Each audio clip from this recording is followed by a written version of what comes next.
gone, had accidents, banged it, dented, and then they bring it back to you and tell you, you gave me your Mercedes Benz. Now I want your what's a house.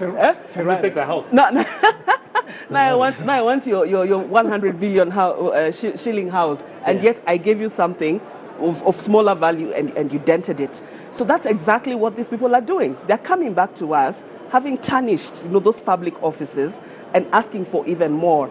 And as I listen, in the Bible, there's something about being faithful in small things, then you can be entrusted. Exactly, but that's not what's happening in this country. and for me, if we want to build this country on a strong foundation, not on sand, but on rocks, that is what we need to do. And then we can then be able to relieve all these plans that they have. If it's about gender representation, it's about the economy, it's about food security. That can't happen without talking about values, integrity, morals, and so on. But let me just talk about some of his comments that he made on issues around corruption, because he kept on coming back to it, the cost of corruption, and so on. I saw him talk about a lot of figures. I would have wanted to hear more about the qualitative cost of corruption. But then the other one is, I would have wanted him to just address some of the issues that he has raised and has proposed in his manifesto. For instance, and here he talked about strengthening institutions, particularly, governance institutions. In his manifesto, he talks about, for instance, strengthening the Asset Recovery Agency, because his manifesto is founded a lot on returning stolen assets, and he's talked about it. But then he talks about putting the Asset Recovery Agency under the presidency. And for me, I have questions around that. That's I would have wanted him to speak a little bit about that, because for me, that's not strengthening institutions. We've seen what has happened when the presidency has gotten involved in governance, certain governance processes. How do you square that with this idea that you need something to be led, that you need leadership that is provided at the very top to get certain things to move? Maybe it's coming from that, because from around this table I can hear comments everywhere about the place of strong leadership, value-based leadership that is going to drive this anti-corruption war. Yeah, but that's why we have independent institutions. And the reason why we have independent institutions is so that they're able to run without political or executive influence or manipulation, because we've seen that happen. And that is why, for instance, we will fault some of them for not performing to what is expected, because there's been a bit of interference, even in terms of how some of those individuals are selected and appointed. But here we actually need to let these institutions work independently, ensure that their leadership is competent. And how you ensure that is by ensuring that you're not meddling, because right now we have what we call political appointees in some of these institutions. And that's why I got worried when I hear that he wants to put some institutions under the presidency so that he can be able to drive the fight against corruption. I think the fight against corruption is best done under independent institutions. We have the Constitution, the legislative and policy frameworks that guide how they should work, and we should let that be. And I'll revisit that, but I would like to hear what Wanjiru would say about David Ihiga Maure's 90 minutes out there. Well, I think there's a role for the smaller parties, the fringe parties, and this is something we discussed. Well, they don't like being called that, but I give it to you. Right. I'm not sure what the politically correct term is. I'm sure Jakoya wouldn't want to hear. Professor Jakoya is very... Yeah. And part of their role is agenda setting, and it's to highlight and bring out with a lot of emphasis important issues that the larger parties have ignored. And I think in the case of Agano, they're looking at, it's an anti-corruption, governance, good leadership agenda. And I think this is the key, this is the main thing that's bedeviling Kenyans. Because we've got good plans. We've got countries that come and borrow our plans, go and implement them a lot more successfully. We've got good policy documents that don't get implemented. We've got very smart leaders. We've got a good constitution. So what's missing is the good governance, is in the leadership, integrity, accountability agenda. And I think as a Gano party, that is a very big contribution to the debate. Is it enough to, kind of push up the numbers and get a wide kind of appeal. It might not be, but if you look at what's happening, I mean, first of all, right now we are working under 2 coalition parties. So there's a role for parties that are issue-based. And as long as we are doing coalition building, as long as the party then is also serious in terms of not just showing up around elections, but staying in between, there is a role for parties that are issues-led. And this, I think, is the central party, central issue bedeviling us. It's interesting that you're saying this is the central issue, and it is being championed perhaps more than anyone else by a party that you call fringe, because it is a small party. It's not as big as the behemoths that the coalitions are. Isn't that an interesting paradox in a country that the things that we say are important here don't seem to be pushing the electorate in any one direction? As a matter of fact, there is no evidence as we speak now that corruption, for example, would make people not vote for someone. Yeah, it is a paradox, but maybe we can look at the example of like the green movements, where you've had smaller parties, where you've had what was maybe a bit of a fringe issue, but a very important issue, now come to the center stage. So I really agree with what David is saying. Actually, I agree with all the panelists that it's very important to keep it on the agenda. It's an agenda we've been talking about and is kind of getting overtaken by the economic agenda. So it's important to Agano reminds us that economy is important, but you need to have the foundation. And possibly it's an issue whose time is not on the table, but until it is, we are going to remain in this kind of stop-start situation as a country where we don't quite achieve the economic potential that we can. Dennis, you have done a lot of work in this economy governance space, whether it is Vision 2030, whether it is just sort of analyzing Big Four and all of these things. And there's a question that's troubling me here about the nexus between corruption and the economy, because it almost seems to some people that it is either or. And yet, what I'm hearing around this table is that they are inextricably intertwined, that you actually don't talk about the economy in any exhaustive way if you do not talk about the impact corruption is having in terms of impeding economic development. Sure. You can't talk about the economy without talking about corruption. I think the arguments that are being made now, from what I'm seeing from the other parties, is that corruption does not have such an effect as it should. I think that's the wrong argument. I think this guy's argument is good because it goes back to basics. For me, corruption is the opposite of policy, if you see what I mean. So that every corrupt act is the negation of a policy act. Yeah? So if you're not doing the policy, which is the good thing, corruption is the bad thing. So you can't fix, and that's how you fix the economy. You fix the economy through policy. So for me, these things are completely related. They are related. I think the only point I'll make is, I don't know where his numbers are coming from. The 12 trillion, 15 trillion, I'm not sure about that. Yeah, even how to wanted to fact check him, but let's hear. He makes a good point. A lot of these manifestos that are being thrown at us are all visionary. But there's no one telling us about legacy. And by talking about these things of 12 trillion or 1 trillion or whatever outside, he's telling us fix the legacy thing. But that's one number I want to hear from you. We've been told every day that because the president said there is some 2 billion that is lost every day.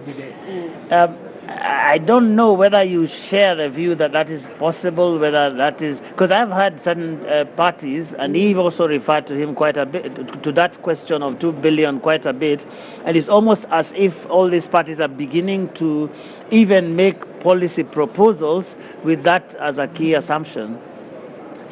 I think that's exaggerated. I think 2 billion is probably the total of misaccounted and unaccounted for money. I don't think it's all theft. I don't think so. Okay. I think 700 billion is high. 700 billion, a third of the budget. 2 billion a day. 2 billion a day is how much annually? It's 700 billion. That's a third of the budget. Right. Yes, but in terms of the minister, but in the Auditor General talk about a third of the budget. The Minister of Finance has said that we lose in terms of tax expenditures, taxes, revenue unaccounted, between 600 billion to 700 billion a year. It's now 300. Pardon? It's now 300. Well, this was in lose, 20. It was in 2020. You have recklessly mishandled, or does it mean that somebody has stolen it? I think this is Okay, the president said stolen. The Auditor General, Edward Oko at the time, actually said a third of the entire budget is unaccounted. Unaccounted. Yeah, unaccounted for, which does not mean stolen. You get? I mean, I know this for a fact. Sometimes I lose some notes. Yeah. It doesn't mean that I've stolen them, right? But Joe, can I come back to just? I want to make two quick points, right? One is this one, right? Yeah. It's not a paradox, right? This point about corruption is the single most important issue in this country, but yet we are not voting for candidates who are fighting corruption or are saying this is the key area of their focus. Refusing to vote for people because they appear corrupt. Exactly. My son had a very interesting point. He said, listen, the problems are only big because we're not big enough to deal with the problems. It is the lack of capacity and agency within this country to deal with issues of corruption that is the issue that we have to address while we think about what is actually happening with the money. And this 2 billion conversation is one of them. The second point is this one. There is only two differences between a leader and a criminal, right? If we can just simplify this conversation. The first one is a leader has a conscience, right? Put in the face of temptation, they will not steal, right? They have a conscience. It is internal. If they don't have a conscience, then they have a fear of consequences. If you have a country in which there is people in positions of power who have no conscience and no fear of consequences, then you just have a chaotic country. And that's the point, I think, simplified. But how do we get there? You have to make corruption completely punitive. We have to criminalize it. We have to make sure that people are locked away. And secondly, that they're not put in positions. I mean, with a light touch with the Agano leader, I do hope that if Mwara is not the 5th president, that he uses his connections to get in touch with St. Peter, so that at the heaven's gates, at the pearly gates, there will be a metal detector, there will be lifestyle audit documents, and there will be warrants of arrest for those people who have disgraced their office on this kingdom.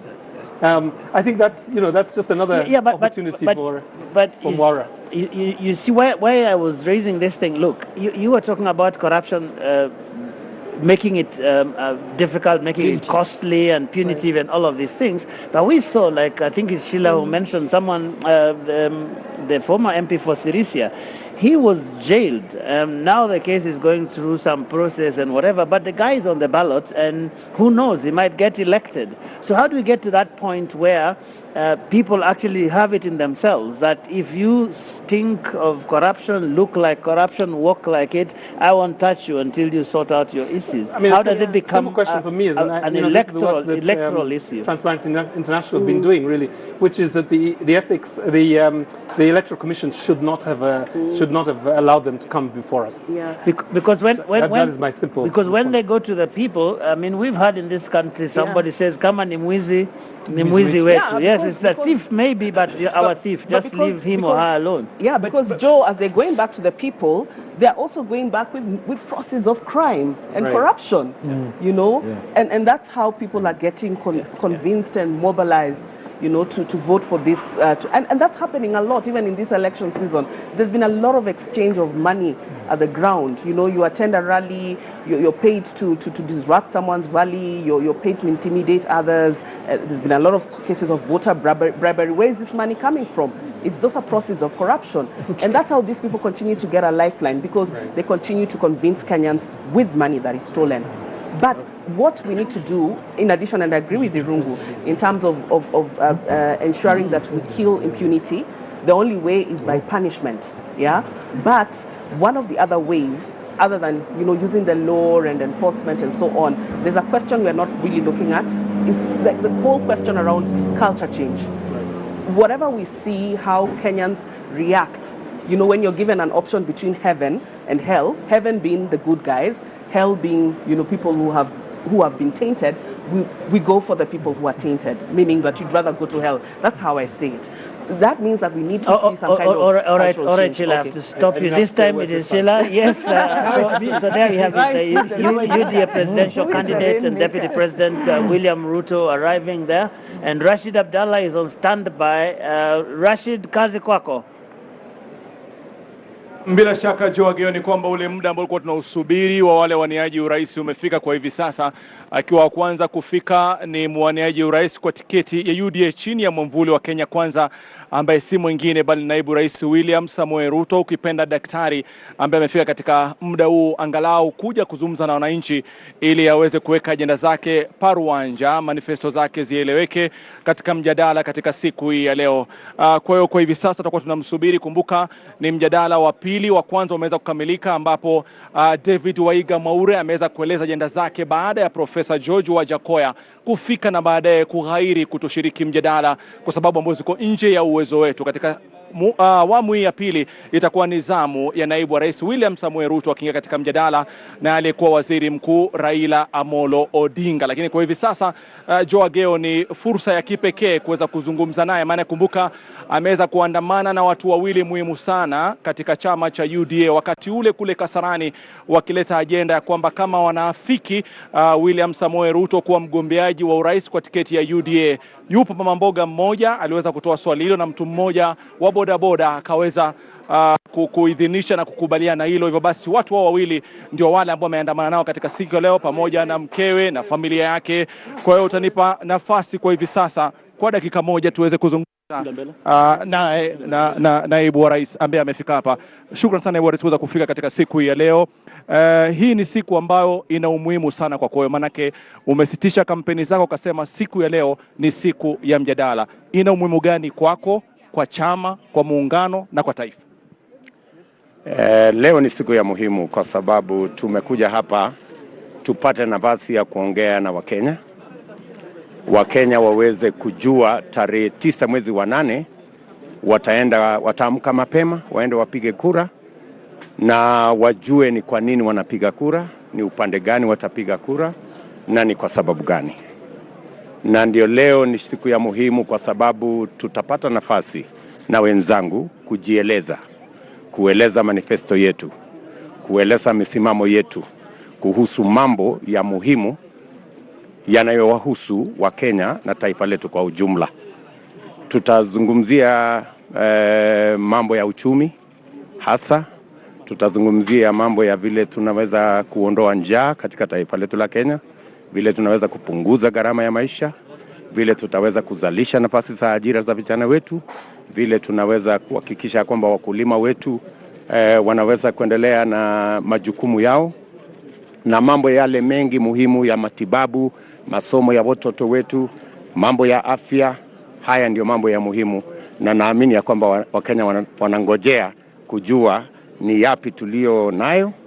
Tumewazungumzia pale nyanjani, lakini leo tutapata nafasi mwafaka ya kueleza kinagaubaga yale mambo ambayo tumepanga kwa ajili ya uongozi wa taifa letu. Labda pende kwa utofauti naibu wa rais ni kwamba umeandamana na naibu mgombea mwenza wa chama, lakini hapa kuna watu wawili ambao walikuwa muhimu katika ule mkutano wa wajumbe wa chama cha UDA. Huyu mama ambaye aliweza kuleta swali na yule mtu wa bodaboda aweza kuidhinisha.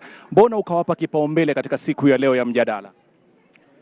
Kwa sababu nimeambatana na wao tangu tuanze hii safari. Huyu mama nilimpata kule Kiambu wakati tulienda kule kwa Economic Forum, na niliona ni mama mwenye ako na maono.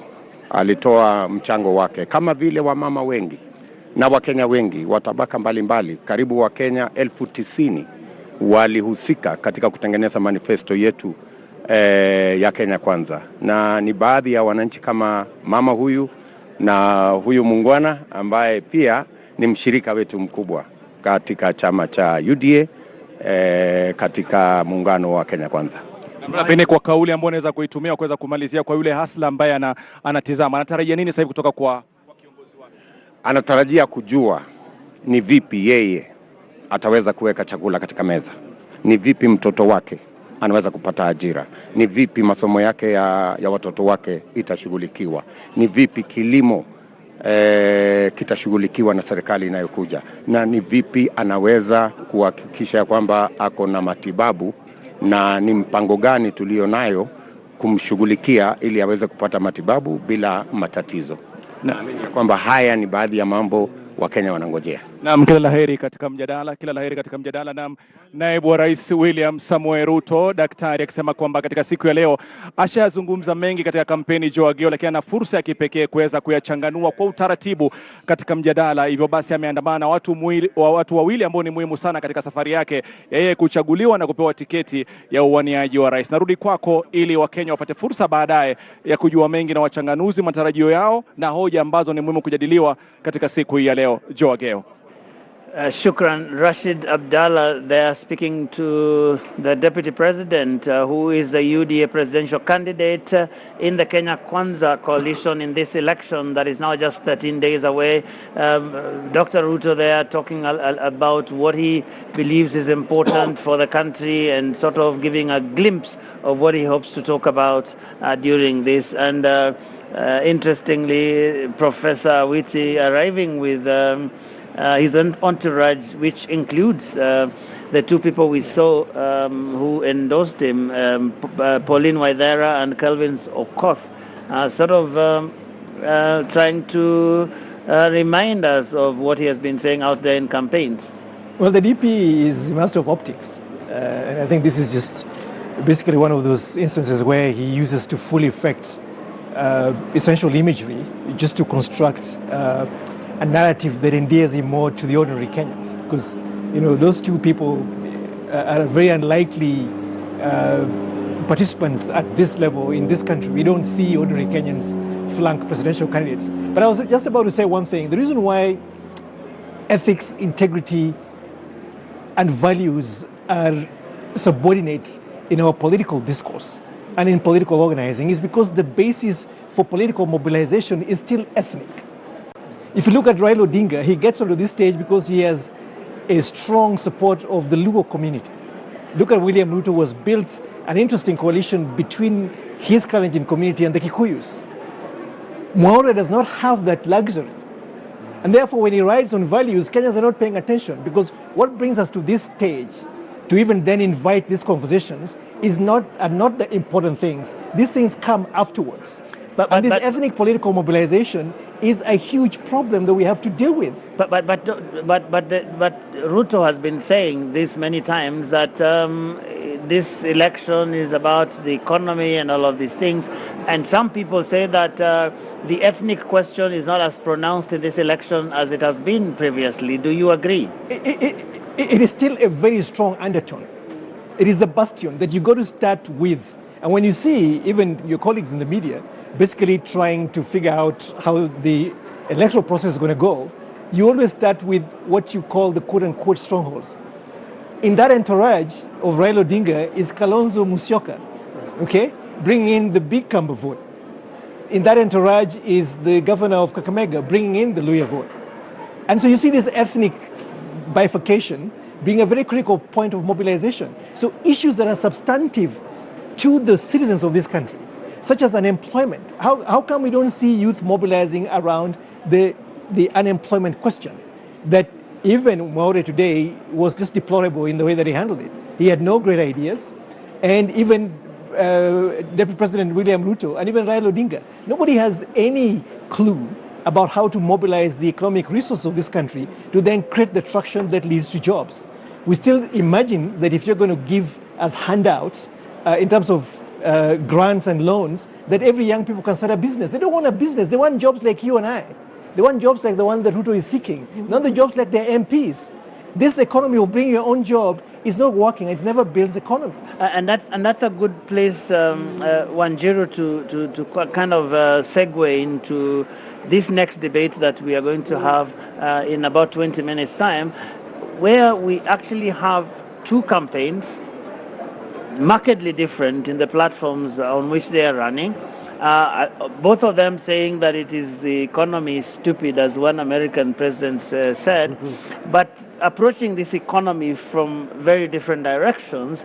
I wonder what you have heard and what contrasts or similarities you see in the overall platforms of the two main formations that we are about to receive. Hopefully we get both of them. Right. So from my point of view, I think in terms of economy, there's been, and the manifestos, there's a win for Kenyans because there's a recognition of the importance of economy. Both manifestos bring out, of course, the economic issue as the primary one. The language is different, the way they've structured their manifestos is different, but they prioritize agriculture, where a majority of Kenyans are employed. They then recognize that a majority of Kenyans are also in the informal sector. And with Azimio, they try and link agriculture to manufacturing, to the informal sector, trying to really take a holistic look at saying if that's where people are employed, that's where we need to put money, we then need to add value, we then need to do marketing and therefore create jobs. So there's a very intentional effort to go back to what the economy needs. On the UDA side, KK side, they've also done the same. They've also prioritized agriculture. They've also prioritized MSMEs, looking at the informal sector. They've linked that to manufacturing. They also prioritize ICT. So in terms of the priority sectors, you can say they have prioritized both of them and recognize using different language that trickle-down economics is not working, that you really need to engage the majority and be meaningful in that way. So one, in terms of the broad economic priorities, I think they're on the same page. A slight difference because Kenya Kwanza takes more of an enterprise, social enterprise approach, whereas the Azimio takes more of a social democratic development approach, more welfare approach. But in principle, they have a good sell. And as manifestos go, much as we have, we're very cynical about them, we must remember that Jubilee Manifesto was a kind of a jumble of projects that they tried to implement and essentially broke the economy. So we must hold these, whichever side gets in, and even the side that's in the opposition to their promise. But the big difference for me is in terms of the values foundation. Azimio makes is very explicit actually in terms of democracy, social justice, citizen engagement, putting public participation, civic engagement, as part of as part of their approach. So you see their democratic human rights-based approach. They have a section on governance. Their proposals are not as replete, but they do touch on leadership and integrity, ethics, anti-corruption. They go the whole gambit. But when you look at Kenya Kwanza, it's missing in terms of the values foundation. And their approach to governance is to strengthen institutions, which is good in itself, but really that's a basic, public, one, it's based in the constitution, strengthens those institutions because they're focusing a lot on the oversight institutions, giving them enough money, giving them independence. That's the constitutional position. But they do not touch leadership and integrity. So, and you understand why. And I want us to discuss that emerging dichotomy, whether that's something that we can look forward to in the coming elections. But Dennis, I wonder what fundamental differences, briefly, do you see between the two platforms that have been presented to us by Azimio and Kenya Kwanza? Do you want us to close the Maori debate? Because I think there's still some issues that we didn't cover. Well, we could go that all night long, but we have only 20 minutes for the next debate. So in fact, it is less now. Say something quickly? Yeah, I wanted to say something very quickly. I think either... Dennis, is that you donating your time to him? I'm donating 1 minute to him. 1 minute to me. So 1 minute to him. It's about Wajakoya and facts. He has a very, very strange relationship with facts. And I feel really uncomfortable trusting him at the helm of government. He does not understand. He calls us a wealthy nation.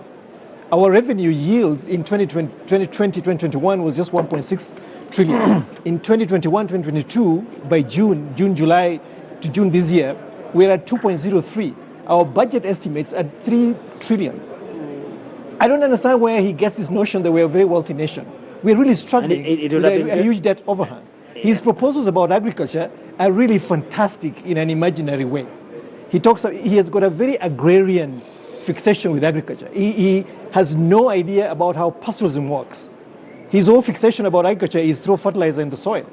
So I think this very flippant relationship with facts really undermines the credibility of his candidacy, especially when you want to trust him at an executive level to actually run a state bureaucracy. And probably that would have been great to ask him had he showed up or had he stayed back and you make a great point. But Dennis, you were talking about Thanks, Dennis, for the these donation. two formations, and I don't know how many of your minutes are left, but Just in general terms, I think I get the sense Azimio comes across as more looking at the production side, whereas Kenya Kwanza is looking at the market side. They talk about value chains. I think they built their whole manifesto around value chains. Kenya Kwanza. There was a very good differentiation someone made about the two. Azimio is more towards welfare society, whereas KK is towards fair society. So there's a kind of fairness. For me, and then there's, I think Azimio's is very much, there's a social charter. There's a social charter, social contract. I think that's what Wanjiru was saying. KK is very much empowerment. So it's about empowering people. And of course, the detail is different. I think there's some innovative things. I think KK has gone much deeper into things of public finance, talking about securitizing pending bills, an infrastructure bank. You know, they've gone into much more detail on the public finance side. So they're a bit specific on that. But I take Wanjiru's point, by the way. I think there's an important point on the governance. They've instrumentalized it. So there's no underpinning philosophy. yeah. It's about instruments. Governance is an instrument, right? There are no underpinning values. I think that's a very important point, especially since, in fact, I wanted to make this point. In the forward to the manifesto, the Deputy President says he wants to do three things.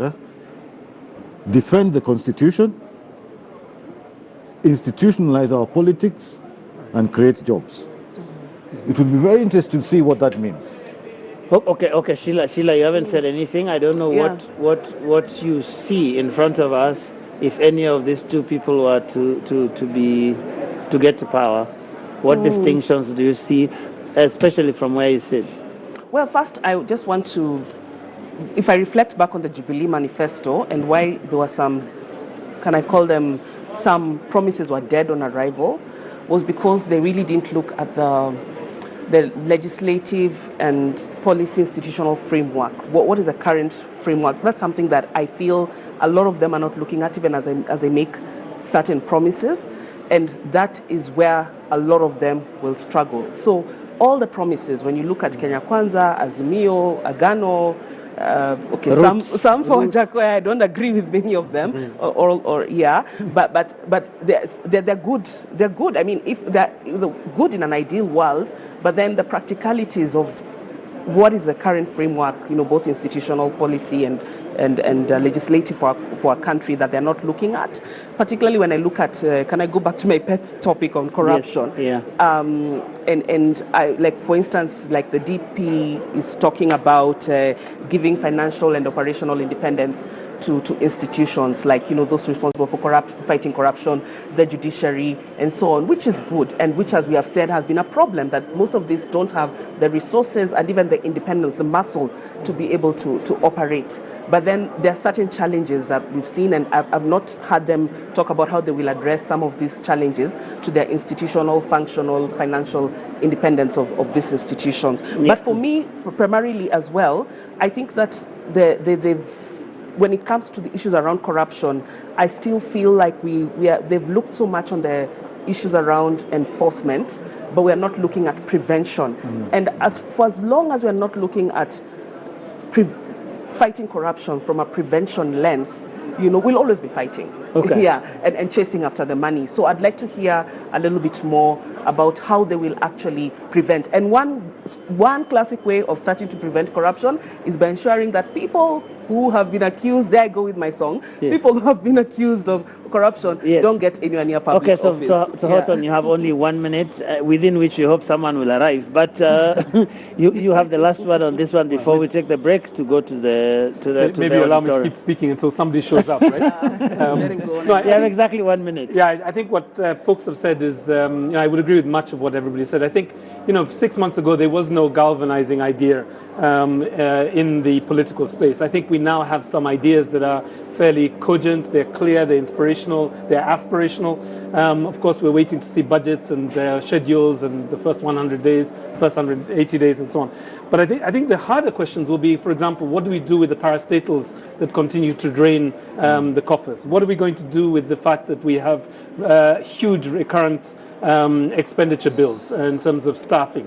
Okay. What are we going to do with this pension that Jubilee had, which was to create infrastructure everywhere? And I think so these are some of the challenges. And we can only get some of those questions, hopefully, inside the hall, because we want to take that break right now. And when we come back in the next couple of minutes, we'll be inside the auditorium to hear what the candidate who's arrived has for us, hoping that the other one will arrive at some point. But here we are, taking that break for the second and final debate of the night.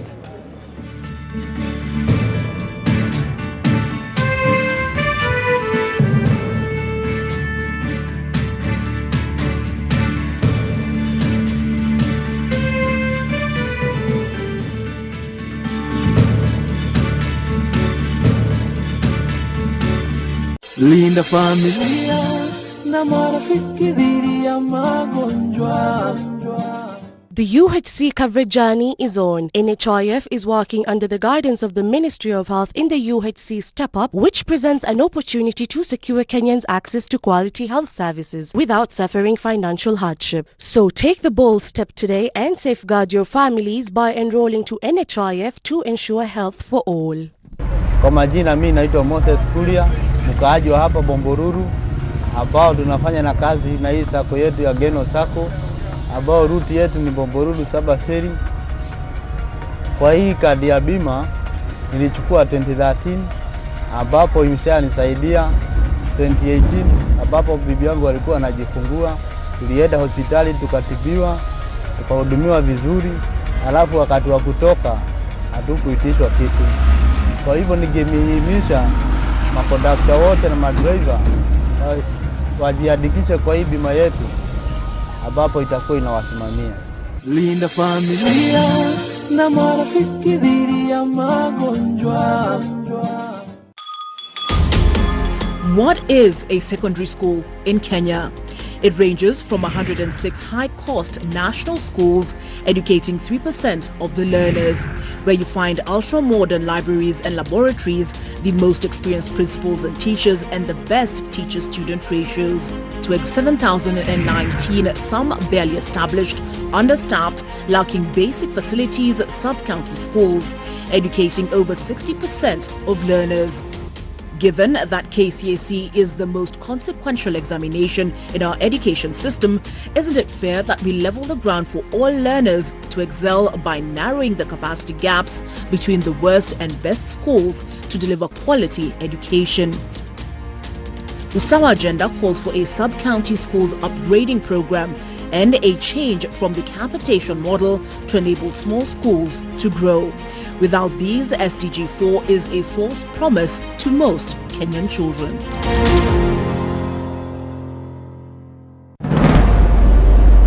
Leaders don't need to have all the answers. Ordinary people often do. If leaders would just listen. Each year, patients who can't pay hospital bills are detained in hospitals against their will. Kwa majina naitwa Maimuna Auru. Nilienda hospitali kujifungua, nikakuwa sina pesa, nikakuwa niko detained for 24 days. Niliacha watoto wangu nyumbani wakiteseka, na ile kitu naambia serikali kuwa kila Mkenya yuko na haki ya afya. Ule awe ako na pesa awe hana pesa, ana haki ya kudumisha afya na kuwa na afya njema. Each year, 186 men are lawfully killed and 30 disappear while in police custody before they get to court. Kwa jina naitwa Hussein Moyo Molte.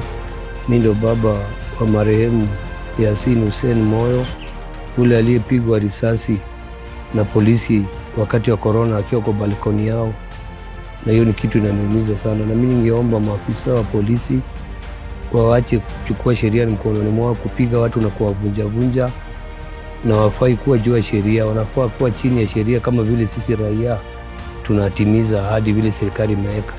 Na mimi nashangaa na maafisa ni watu wametoka kwa jamii yetu, yani ni mandugu zetu, ni madada zetu, na wafai kutupiga na kutuumiza, wanafaa tupeleke mahakamani. August 9th, 2022 offers us a turning point. 1. Turn up and vote. Your vote counts. It's actually the only thing that does in an election. 2. Choose and then hold your leaders accountable. 3.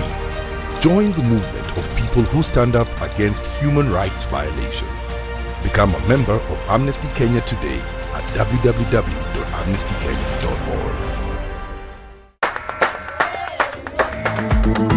I think the most important quality of a leader is wisdom, so that the decisions that are being made now, he knows how. It's like a chess player who sees 10 moves ahead. Najua wakati ambapo mlipa ushuru analipa ushuru wake, anataka aone angalau kazi ya pesa yake ambayo anailipia. Hii pesa tunaamini kwa zinaishia kwa mifuko za watu binafsi. I think it's important that wealth is declared frequently, and if people have found ways to accumulate wealth very quickly, absolutely good for them, as long as, of course, that is done honestly and ethically.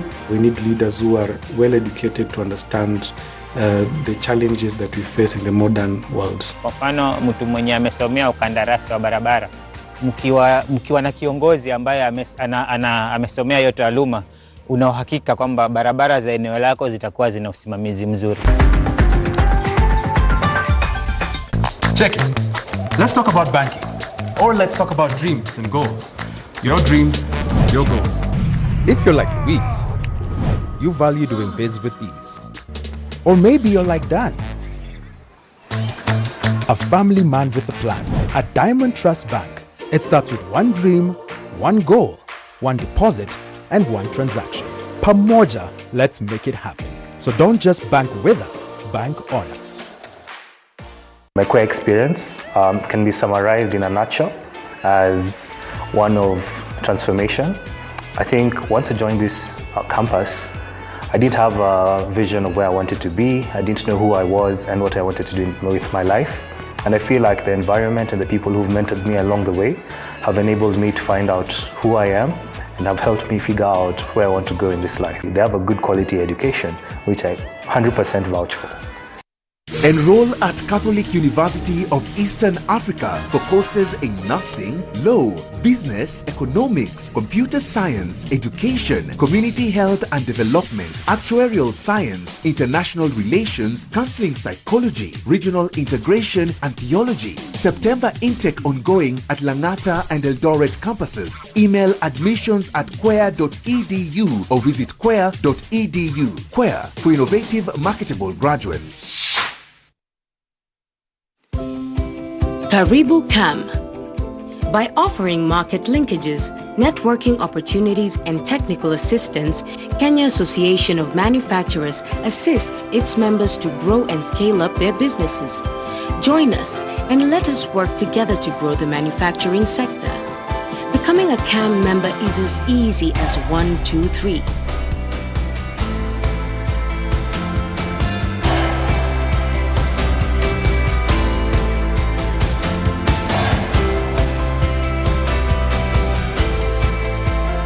Kenya Association of Manufacturers, driving global competitiveness.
Good evening and welcome to the Pope Paul VI Learning Resource Center at the Catholic University of Eastern Africa here in Nairobi.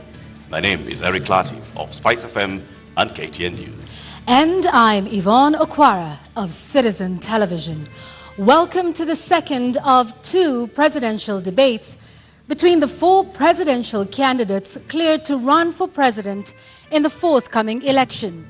This is the last of 6 national televised debates organized through a joint media presidential debates initiative, bringing together literally the entire Kenyan media fraternity. The candidates participating in the debate tonight have agreed to the rules and guidelines requiring them to conduct themselves with utmost decorum, address each other with respect, and extend honor to viewers watching this debate live across all of Kenya's broadcast media platforms. The candidates in the debate have also agreed to observe the highest standards of ethics in their conduct on the debate platform. The candidates are not permitted to carry or refer to their mobile phones or to wear any listening devices, including earphones. Medically recommended hearing aids are exempt from this rule. But luckily, we have confirmed that none of the candidates is on a hearing aid. Ethics and guidelines also remind the candidates that they shall not carry to the debate platform any written material, whether books or journals, manifestos, or any articles, including even handwritten notes. Each candidate will have 2 minutes to make an opening statement, 2 minutes to answer a question, and 60 seconds for a rebuttal. The topics have been carefully selected after a thorough assessment of the state of our nation and the sentiments of the Kenyan voters in various parts of the country. In line with the debate rules and best practice, the questions we shall be asking tonight have not been shared with any of the campaign teams, neither were they discussed or formulated in conjunction with anyone. The questions we shall be asking tonight are entirely our own. An invited audience seated here in the auditorium has also agreed to the debate rules. They have been fully briefed that cheers, jeers, or any other form of noise is not permitted during the debate. The audience has also agreed to the request and requirement to maintain order and civility right through this debate. This debate was to feature 2 leading presidential candidates, Raila Odinga of the Azimio la Umoja One Kenya Party and William Ruto of the United Democratic Alliance, UDA. We have, however, received written notification from the Raila Odinga campaign that he shall not be taking part in this debate. Indeed, but in keeping with the traditions of the Joint Media Presidential Debates Initiative since 2013, the debate is on. And we now make one exception to permit the audience here in the auditorium to help us welcome Dr. William Ruto, the UDA presidential candidate, to the stage.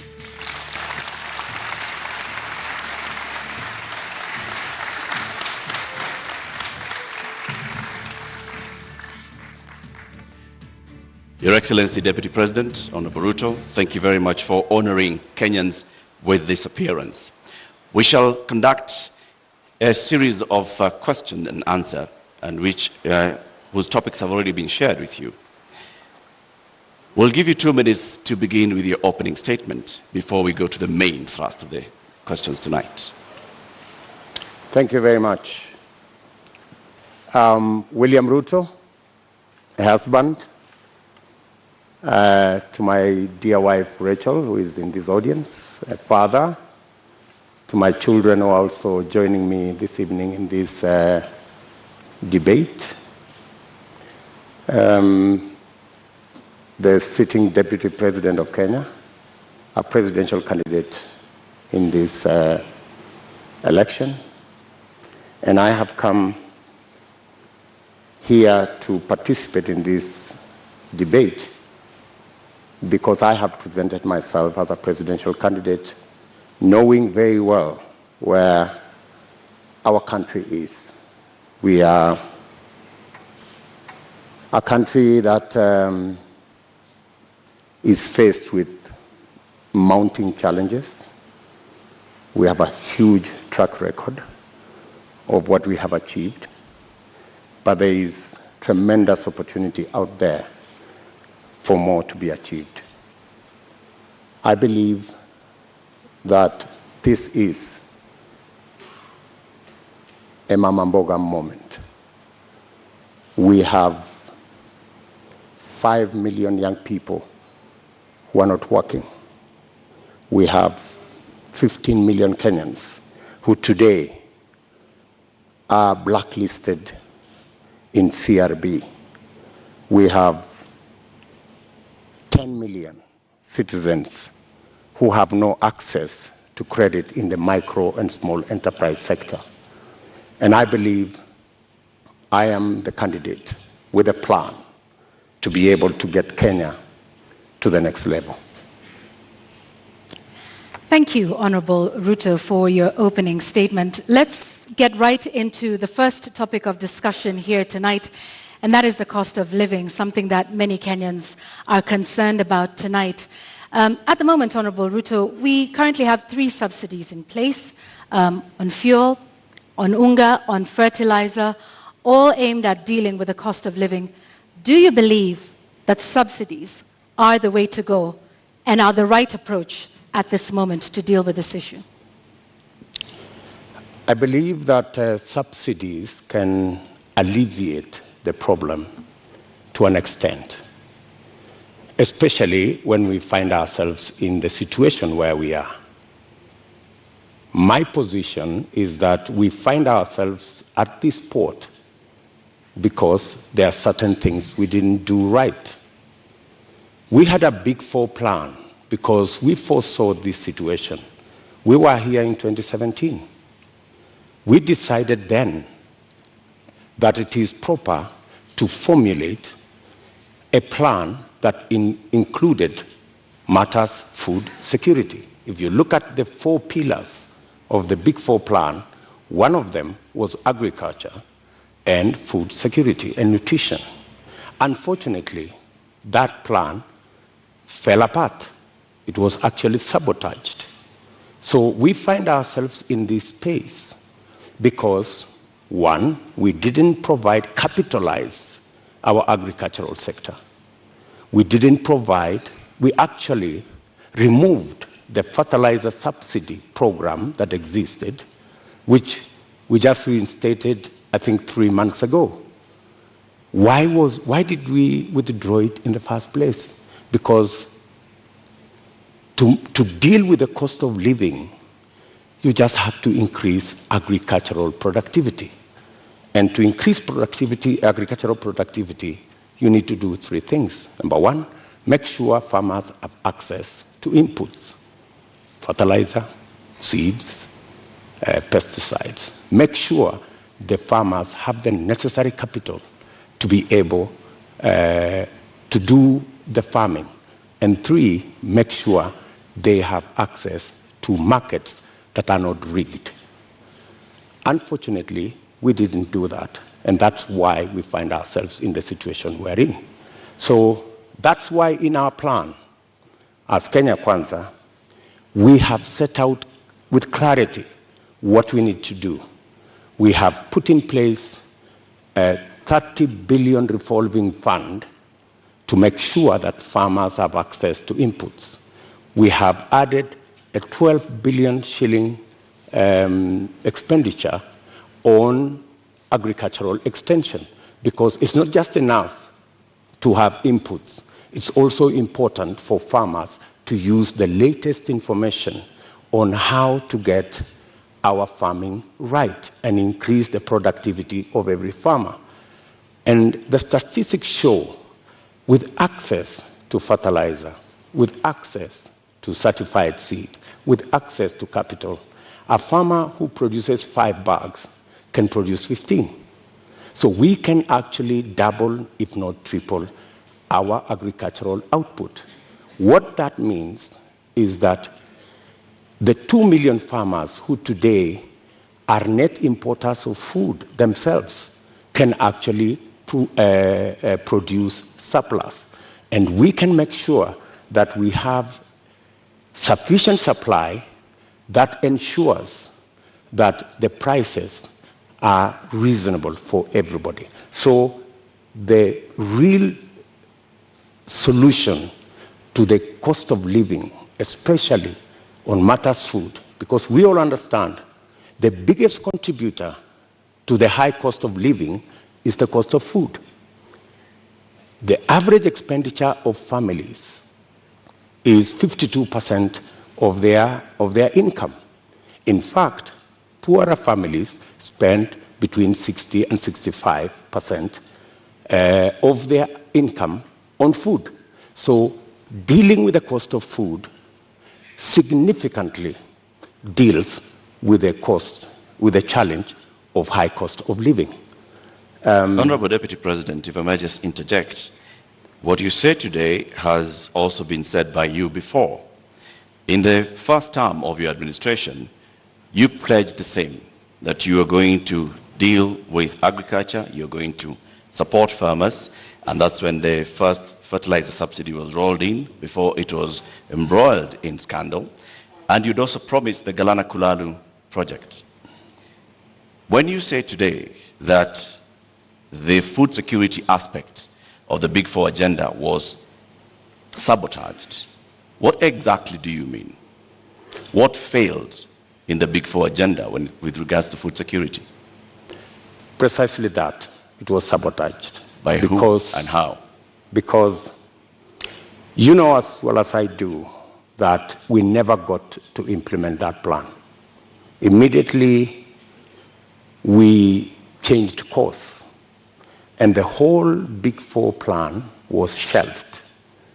And we went on a tangent because of the handshake equation.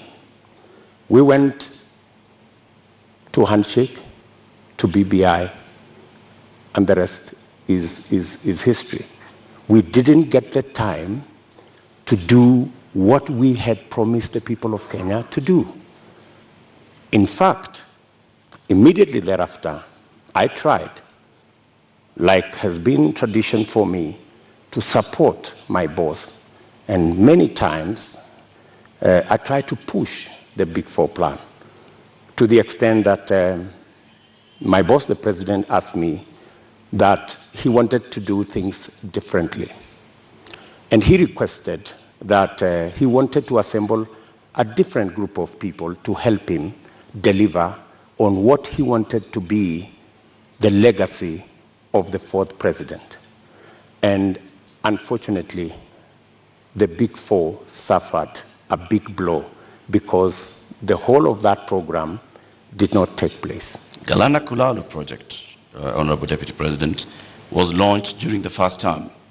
What happened? What went wrong? Why did it fail?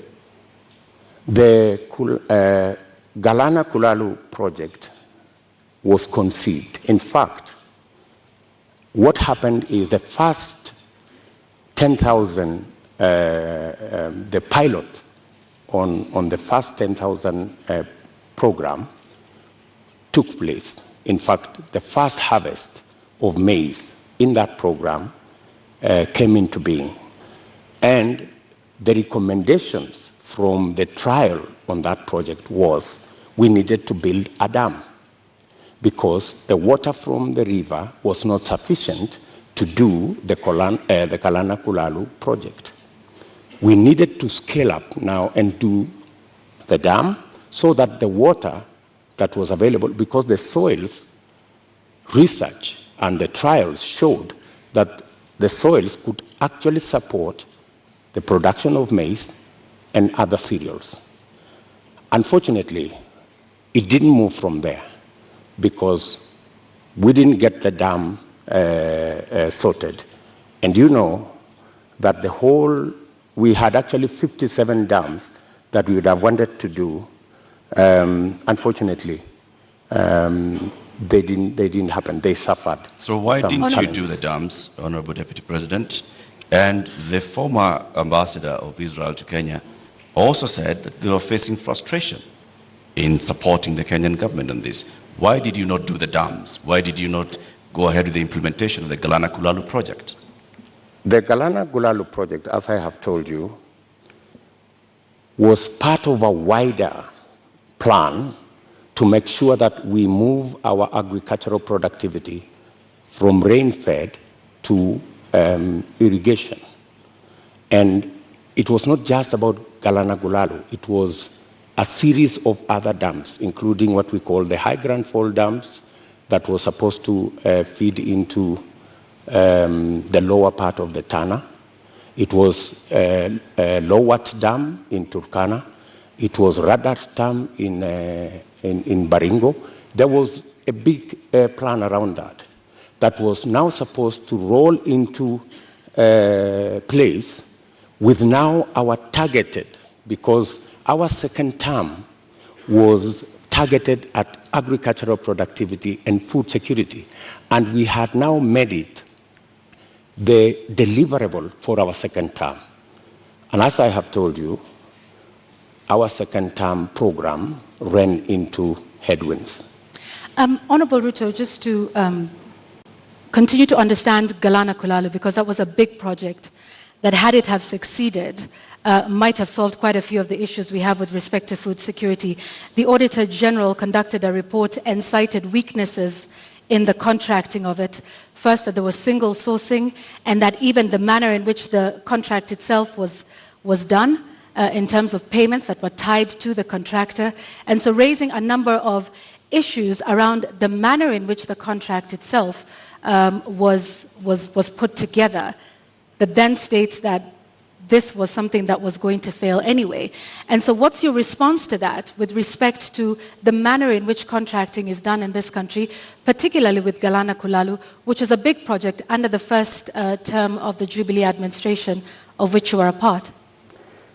I quite agree that issues were raised around the contract, and that is why the contract actually was shelved with a balance. It didn't go the full hog, because when those issues were identified, it led to the contract being stopped so that those issues could be addressed.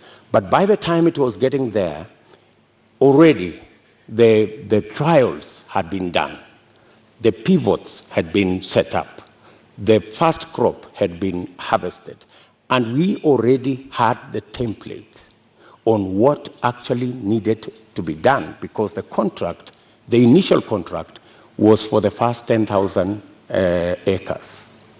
The real contract was for the 1 million acres, which was really the target for food production.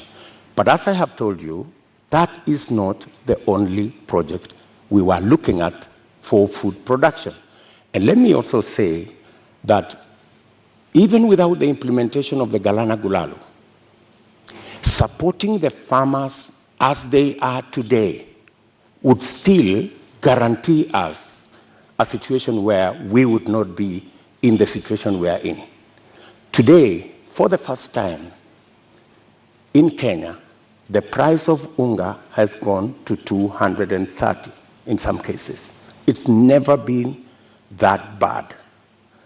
I must say, as a former Minister for Agriculture, serving under President Kibaki, I am the minister who assembled the infrastructure that provide subsidy on fertilizer. And we saw an increase of 5 million bags of maize when we rolled that plan.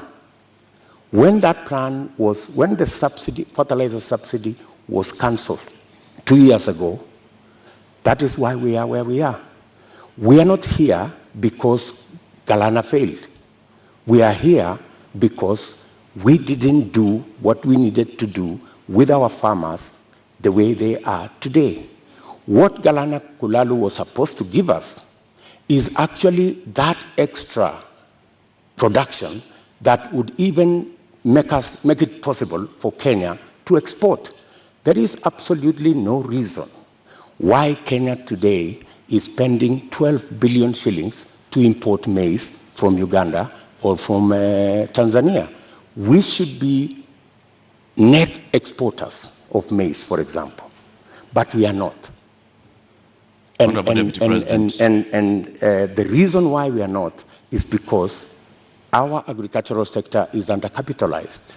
We have removed the support that farmers always had. And that is why, for the first time, because of the things we didn't do, because of the removal of the fertilizer subsidy, for the first time, the price of unga has gone to 230. Honorable Deputy President, you say that a lot was done in the first term, and that is why we got to a point where in 2017 we still had rise in food prices? In 2017, it was specifically because of drought. And for your information, the prices of flour, maize flour, went to 140. It didn't go to 230. That's the whole difference. However, then, even in the situation of drought in 2017, what the debate then was, 2 kilogram packet of maize was retailing at 140. Today, it is retailing at 230 because compounded with the drought, we just did not produce as we should have produced because we didn't support the farmers the way we have always supported the farmers. Honorable Ruto, I'd like to speak about another issue that is a contributing factor to the cost of living, and that is the high cost of fuel in the country. What do you propose to do with that? Because there's also a current subsidy in place for that. What do you think is the solution to the rising cost of fuel, which, as you know, drives the cost of a number of other products? I think the first thing that we need to do is to look at the taxes, because 50% almost of the cost of fuel in Kenya is taxes. I think it's time, as a country, we looked at, I think there are 15 different taxes on fuel. And I think it's time we relooked at how else do we raise revenue. Which taxes would you be proposing to remove from fuel, the cost of fuel? I think majority of the taxes that are in that bracket, I think there are almost 15 different taxes that are there.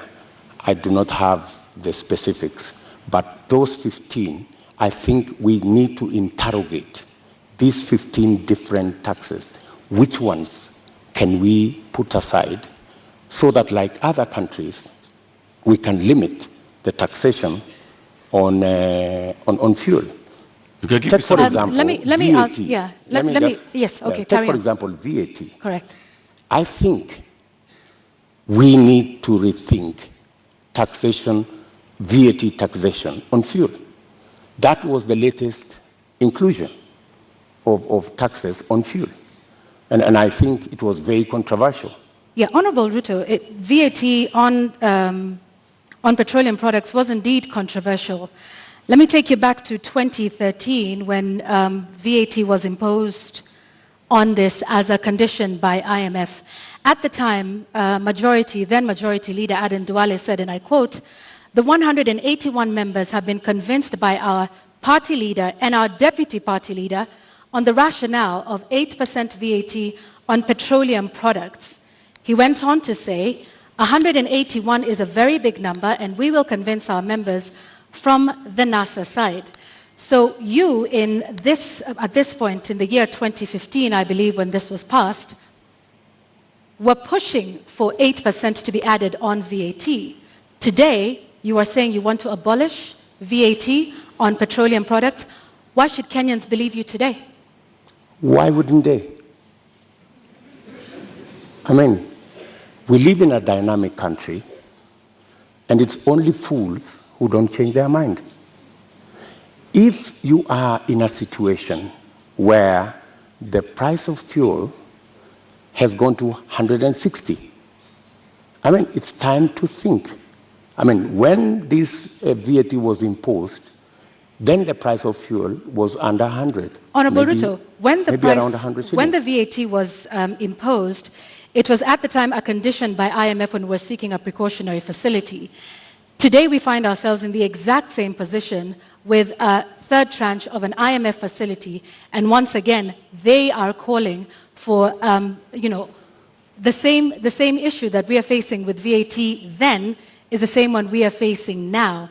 And at the point, IMF has in fact said that we do not need to be removing taxes on petroleum products.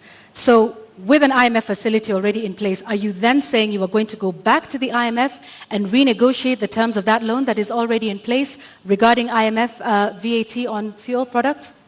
What's wrong with negotiating with IMF?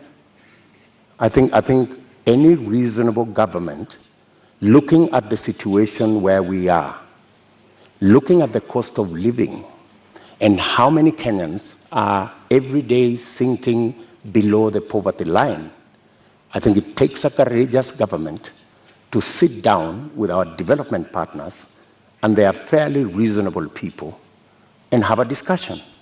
And I think they are, if not 8%, we need to renegotiate on some of the items that are outstanding.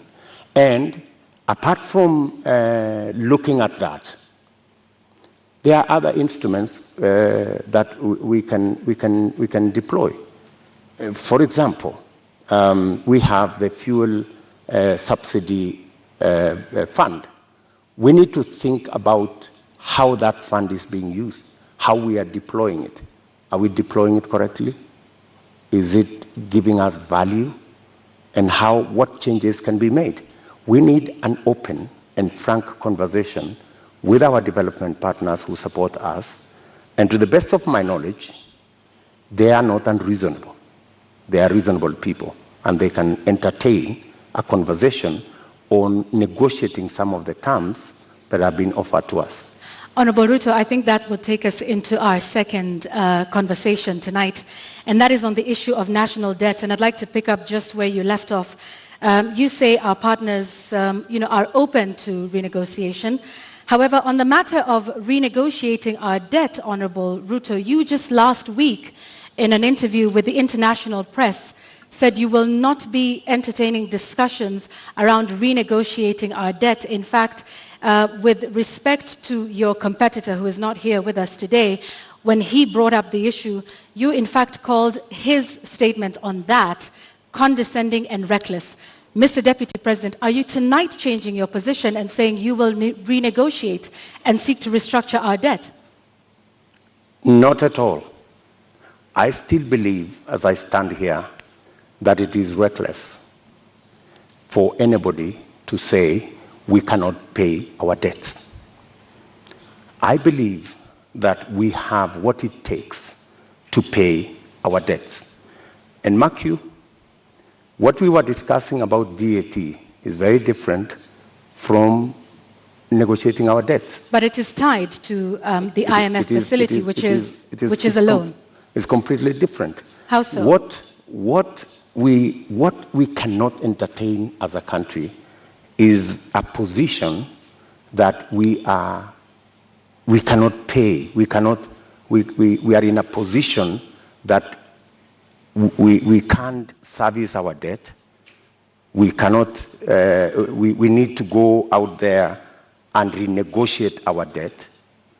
I think that would send the wrong signal. What I would do on matters to do with the debt, we have a plan as Kenya Kwanza on how to manage debt. Number one, we have said we will first slow down, put the brakes on borrowing. Number two, we will put brakes on unbudgeted projects. In fact, that is the biggest source of our problem. Projects that are not within the budget, so that we cannot keep our fiscal deficit at what we have committed, 5% or 5.9%. Number three, we need to raise our revenues. And I have said openly that we have areas that we believe that we can raise our revenue. For example, we collect 52% of all collectible VAT. just by automation and computerization, we can actually raise 95% of all collectible VAT. That would give us an extra 450 billion Kenya shillings.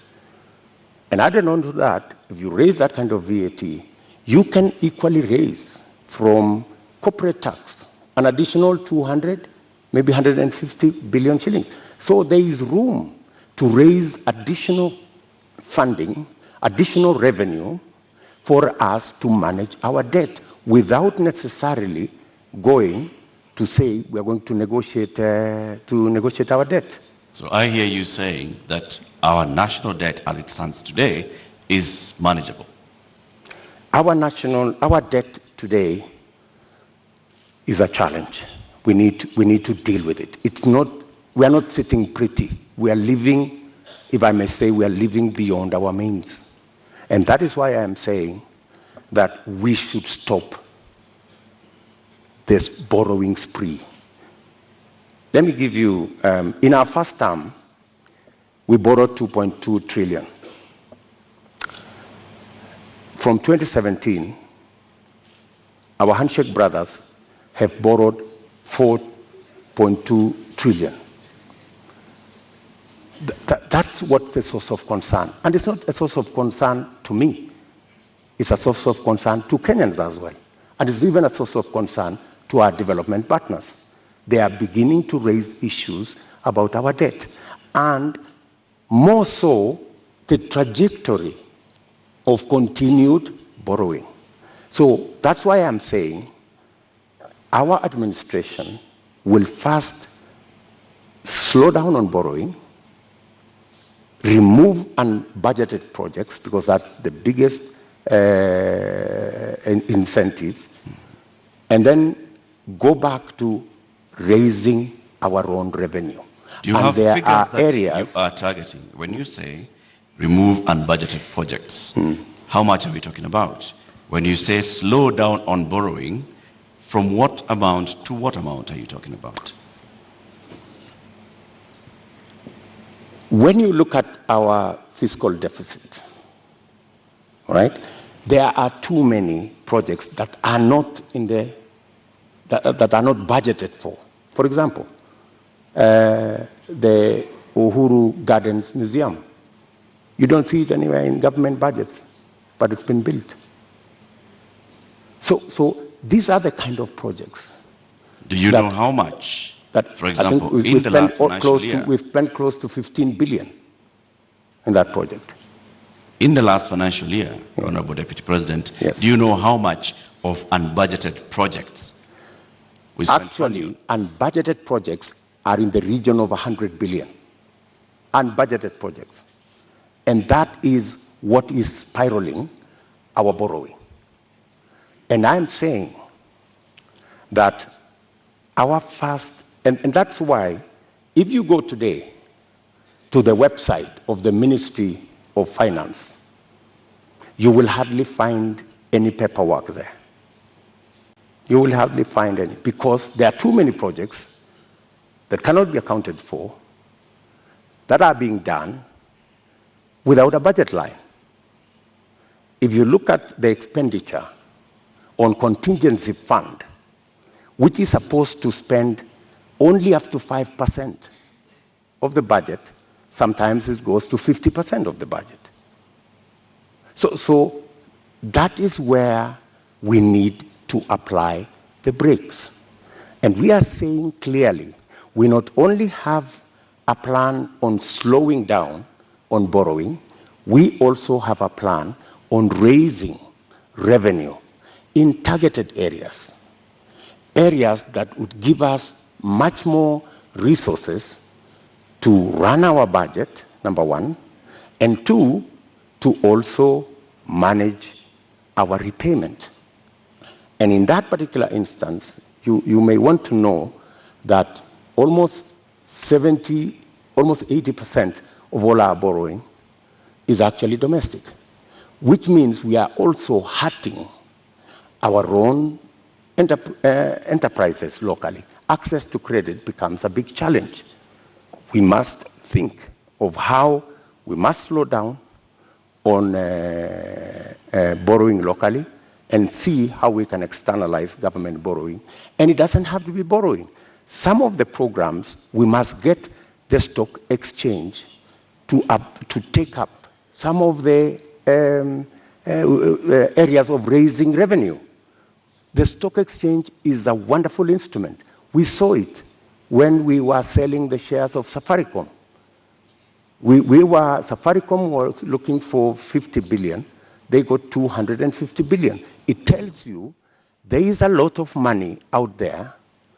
If we used different instruments, how do we use the different instruments of raising capital for long-term investment using the instruments we have, revenue, and using the stock exchange? So these are avenues that are available for us to be able to take our development forward and minimize on borrowing. Honorable Ruto, while we stay on the issue of national debt for a moment, for decades, the Treasury has refused to make public contracts that have been signed with some of our lenders like the Exim Bank of China or the China Development Bank. You've been part of a government that has refused to make this information public. Why? Those contracts and agreements, in accordance with the Constitution, are public documents. And the public have a right to know and to have access to that information. The fact that that information is not being made public is against the Constitution. So, under but yet, the Mr. Kenya Deputy Kwanza President, administration, you have not. This is something that you could do. You are the Deputy President of this republic. Is this not something you could do or make happen? When you are Deputy President, I'm sorry you've not been one, you would understand to what extent you can do things. And let me give you an example. Many people did not see the mettle of Mwai Kibaki until he was president. When he became president, he made a sterling job of being president. All along, everybody thought he was a lackluster performer. I am undertaking to the people of Kenya that given a chance to be president, things will be different in Kenya. So let me ask this just one more time. You are the sitting Deputy President of this. You say this should have happened constitutionally, but it did not. Was this not something that came up in cabinet meetings that at least we've not seen you protest about this particular matter? Because debt transparency and debt, what we owe and who we are paying is something that taxpayers should know. So if you are saying this is something that should have happened but didn't, why would Kenyans believe you when you say that this is something you will do if elected president? Because I have never been president before. This is the first time I am vying to be president. And this is the first time I will occupy the high office of president. This is when the buck will stop with me. Are you saying, Mr. Deputy President, that in the last 9 years, you have sat in cabinet meetings and expressly said that you would like the contracts details to be released to the public? I will not tell you whatever discussions took place in cabinet because we are seeking to understand, Your Excellency, because is what role you played it is not in my making case. sure that the government that you serve is actually adhering to the Constitution and several court orders. Whenever it was available for me to take a position, I have always taken a position. And I have taken many positions. Sometimes that did not look very popular, if you may. And I have taken very firm positions in cabinet. And I have taken very firm positions in the public. And I think people of Kenya know me not as a coward. They know that I take what I believe in, and I take positions. I am saying here that every contract signed by the government of Kenya is a public document, and it should be available to the public. The question of the SGR contract was raised even in the first term of your administration. It has never been made public. Mr. Deputy President, you don't have any record, any public record of you saying that these contracts should be made public. Why? You see, as Deputy President, there is so much that you can do. In fact, my role, my oath of office has 3-4 functions. Number one, I swear allegiance to the people of Kenya and to the Republic, to discharge every responsibility given to me by the Constitution and the law. And number 3, to advise whenever required. That's the language of the Constitution. Whenever required, the President on matters that he requires advice. And number 4 is to serve people equally and fairly. So I have discharged that responsibility to the best of my ability. And I have made my position in regard to the contracts very well known to the right officers. It is not a matter I would have wanted to take it in public for purposes of making sure that the government is functional. All right, I have just one last question on this before we move to our next topic of discussion, because you've informed us about, from what I understand, and you can correct me, Honorable Ruto, about the limited sort of powers of the Deputy President. Is that what you're saying in respect to making these contracts public? You said, and I quote, "I can only do so much as a Deputy President." Absolutely. Okay. However, in previous television interviews, you have stated that you and the President remain accountable for everything that has been done for this. So which is it, Mr. Deputy President? Are you responsible for not making these contracts public? Because you in the past have said that you and the President remain accountable and should be asked about everything that happens in this country. Precisely, that's why you're asking me, and I have answered you. I have said clearly that to the extent that my duty as Deputy President is concerned, I have discharged my responsibility. I have given advice to my boss on many issues, including that particular issue. So I have given him my advice, enumerating very well that it is the constitutional position that every contract is made public. I have given that advice to the President as is required of me. So, but you know the buck stops with the boss.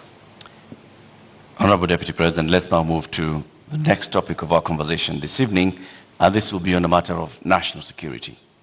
You were recently in Elgeyo-Marakwet County, where you promised the people of Kerio Valley that you would do everything in your power to secure them. You've also been visiting other parts of this country, Marsabit, Baringo, Samburu, Laikipia, West Pokot. More than 300 people have died in the last 7 months alone in this country, killed by armed bandits. Livelihoods are lost. Children have not gone to school. Children have been killed. Kerio Valley residents have even petitioned the UN Secretary General, saying that their government has failed to provide them with security. In your manifesto, you say that security is a cornerstone of protecting people's livelihoods. Why has the government of Kenya, in which you've served as an assistant minister, as a minister, as a deputy president, been unable to secure the people of these counties? I quite agree with the feeling of many Kenyans. In fact, it's yesterday. It's not even last week. It's yesterday. I was in Elgeyo Marakwet, and one of the leaders there told us we have buried 114 people in that neighborhood. So it is indeed a live and serious matter. You have seen me in when we came into office in 2016. I called all the leaders from Baringo, Elgeyo Marakwet, Pokot, Samburu, and we had a serious leaders meeting in my office in Karen. And because of that meeting, for about 3 years, we went round, we mobilized all the governors, and we provided National Police Reserve in all those areas. And the situation was under control. But when we came into the handshake arrangement, a false narrative, very unfortunate false narrative, was rolled out that, all these National Police reservists in Elgeyo Marakwet, in Baringo, in West Pokot, were actually a militia that William Ruto would use at some point. And all the National Police Reserve were withdrawn. A very reckless act. And with the withdrawal of the National Police Reserve, the situation went south. And that is why I was saying yesterday in Elgeyo Marakwet that we will do whatever it takes. And today, there is a program to build security outposts. And I'm saying, whatever it takes, even if it means bringing the military and military installations to support the police in some of these areas. In fact, you just reminded me, yesterday I overflew a huge tract of land where 3 years ago I was standing there and it was all maize. Yesterday, they haven't planted there for the last 3 years because of insecurity. So insecurity is not only causing our children not to be in school, it is causing starvation, it is causing death. Yet, people want to treat it casually. But Honorable let me Deputy tell you, President, let me just allow in me the to- last 3 years, Mr. Deputy President, you have not spoken out about the issue in Kerio Valley. You have not said anything about the killings that have been taking place, like they told you, 150 people buried this year. You spoke about it only yesterday. Where have you been in the last 7 I have months? always been there. In fact, if you go and ask those people in those regions, I have always been present. We have buried many of those people with our own money. We've taken many of those people to hospital with our own money. I have deployed my personal resources to deal with that situation because I know it was a political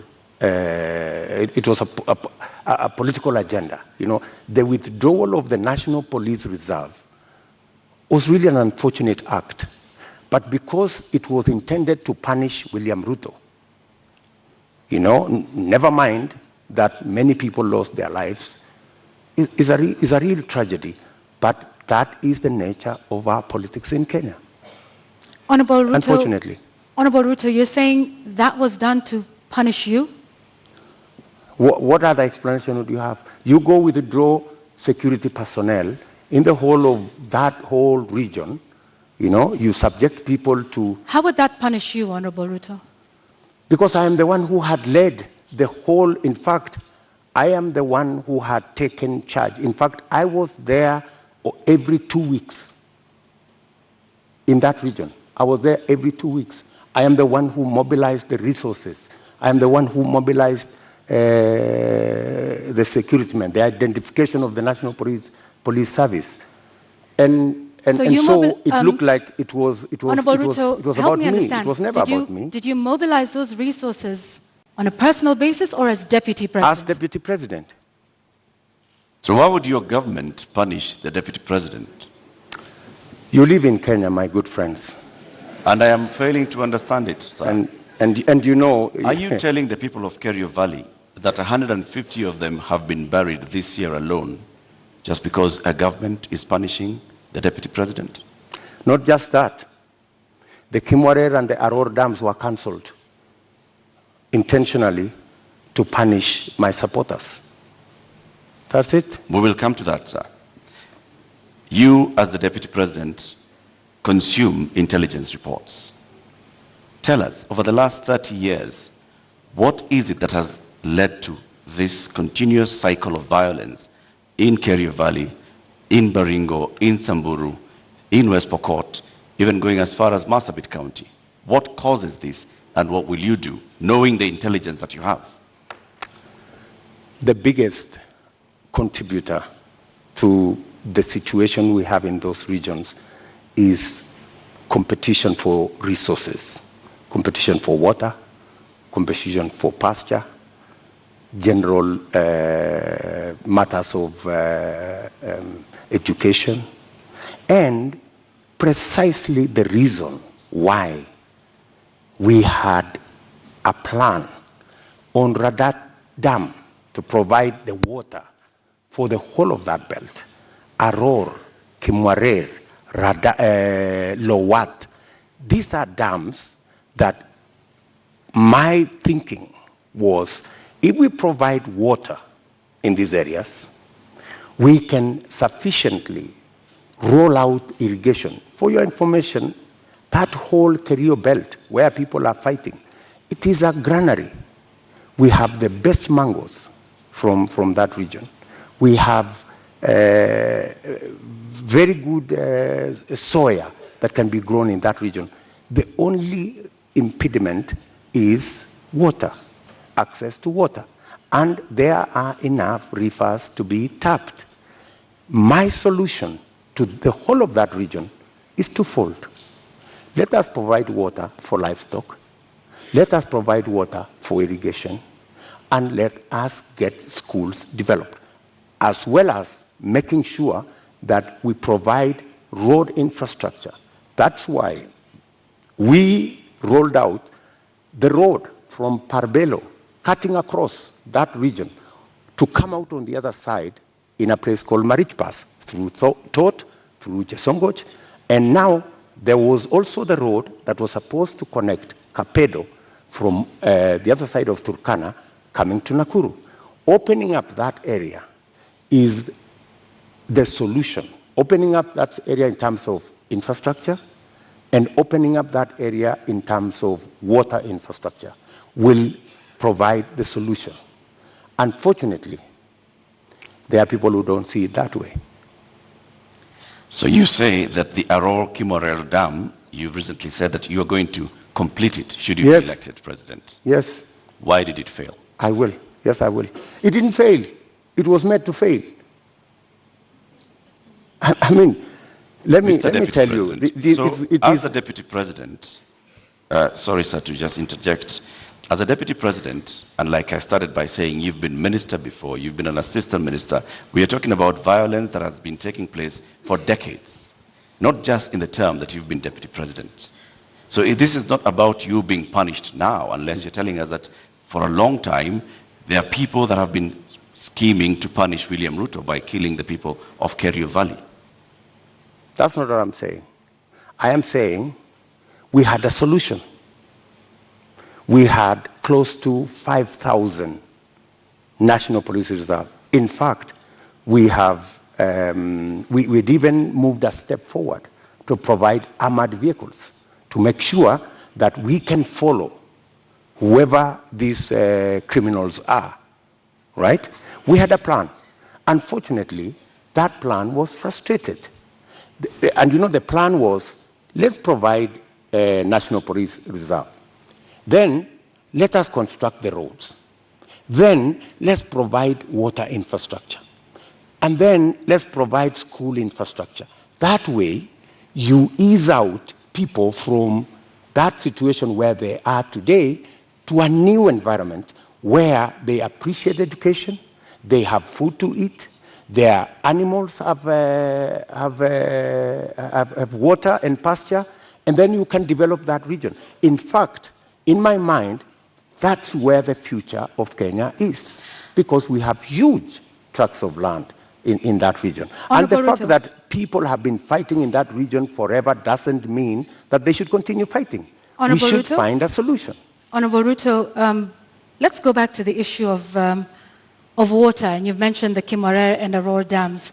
And you say that as well was cancelled to punish you? That was cancelled for political reasons. For political reasons.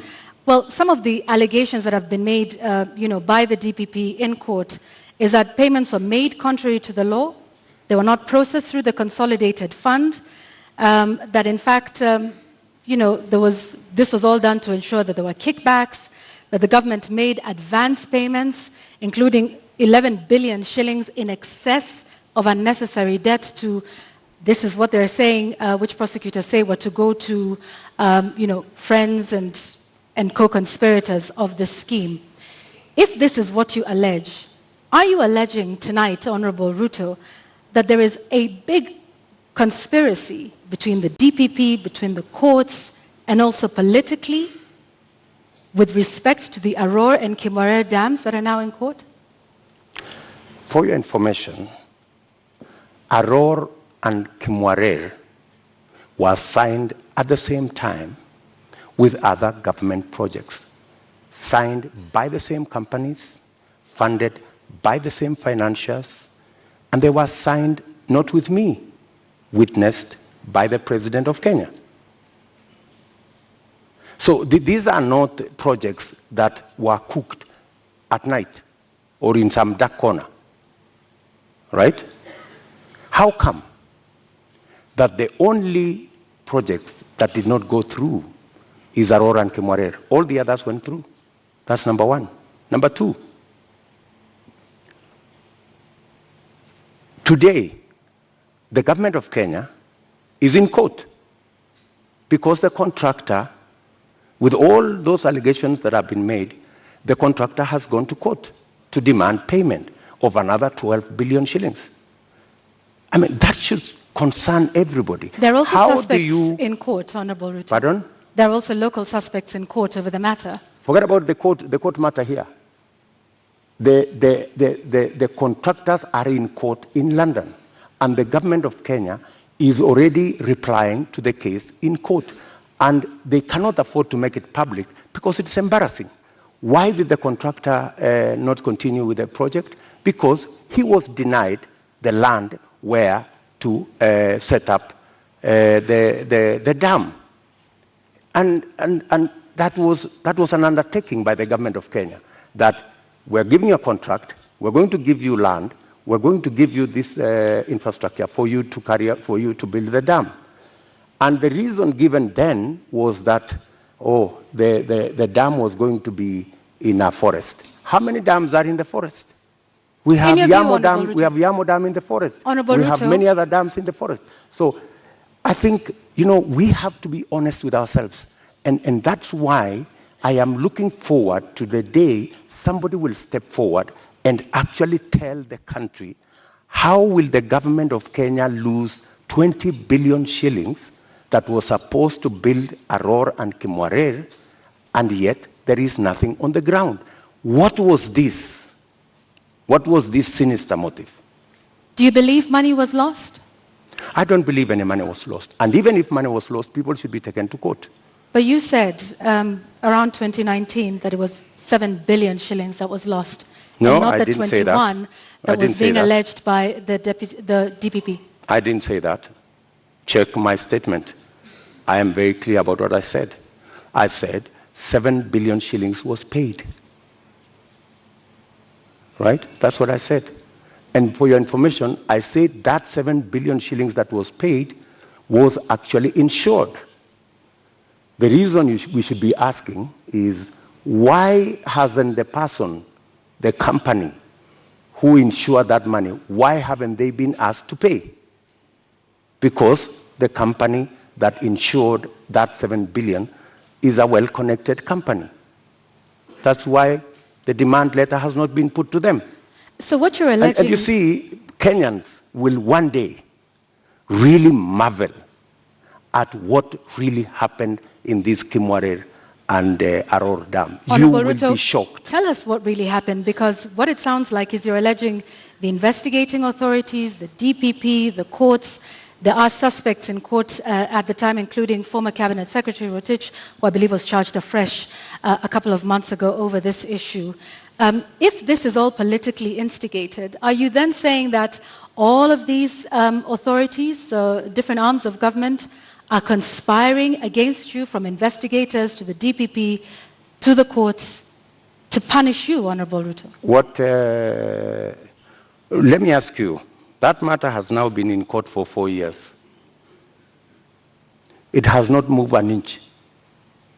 It's been dancing. You know, this person, today you're being charged, tomorrow, no, remove this person, the next day, remove this person, the next day, change the charges, because somebody is actually waiting for another government to come and carry the shit, unfortunately. And that's what's going to happen. That's why that case has never moved an inch. Mention after mention, after story after story. I mean, surely, how can we lose 7 billion? Another 12 billion that is going to be incurred by this government. And it's an act of political convenience. You just said we didn't lose 7 billion shillings. No, I'm just saying eventually we will. I mean, if it is not sorted out. And that's why I'm saying when I come into office, I will make sure that the money is not lost. And I will make sure that the impediment imposed on this project, we will provide the land. The contractor will build the dam. And we will move ahead. To conclude the matter of national security, I think we'll also touch on constitution implementation here. Over the last 9 years, Deputy President, you have been chairing the Intergovernmental Budget and Economic Council.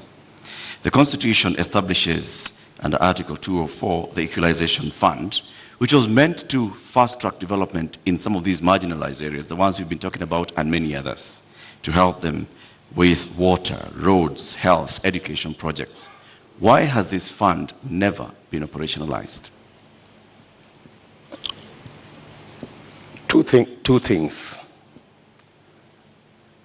My chairmanship of the Intergovernmental Budget and Economic Council extends to a limit. The issue you have raised about equalization fund is actually in the ambit of the summit, which is chaired by somebody else, right? As chairman of the Intergovernmental Economic and Budget Council, in fact, governors listening to me today, they know that we did a perfect job, especially when it came to transfer of functions, a function that was supposed to take 3 years.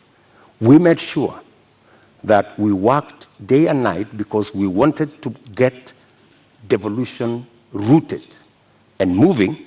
We completed that exercise in a record 1 year instead of 3 years. We have since worked with county governments, and many of the governors will tell you that I have provided leadership as chair of the council on every matter, whether it was grants, whether it was matters to do with conditional grants, whether it was making sure that there is a balance between what goes to national government and what goes to county governments. The whole of that trajectory, whether the issues to do with settling matters with the former local government authorities, assets, liabilities, I have been working on that with many governors, and we have made tremendous progress, including the final one that we concluded the other day, where counties now, as entities, can borrow money. As entities, like Kipia County is the first that is going to have the leverage to borrow money. So I have a track record on what I have done. Thank you, Mr. Chairman of IBEC. Now let me ask the question to the Deputy President. Why has the Equalization Fund never been operationalized 12 years after the promulgation of the Constitution? The Equalization Fund, window. As Deputy President I can answer, the Equalization Fund, halfway through, there was a big argument between who will implement this Equalization Fund, because it was under the national government. The counties argued that because there are 14 listed counties to benefit from this fund, why don't we give this money to the counties? Then there was a problem of trying to get the regulations on how this fund would work out. And it dragged on the contestation as to, and some projects were implemented, some water projects were implemented, some road projects were implemented. But the argument continues to be who should. At some point, the law was actually changed to include counties beyond the 14. And that became another big argument. And I accept that we should have done better on the Equalization Fund. And that is why I have made a commitment in our manifesto that that Equalization Fund, whatever the balance of the time that is left, we will make sure that we devolve it to counties. In my belief, the counties are better placed to run that fund than the national government. Thank you, Honorable Ruto. I'd like us to move to the next topic of discussion here tonight, and that is constitution and governance.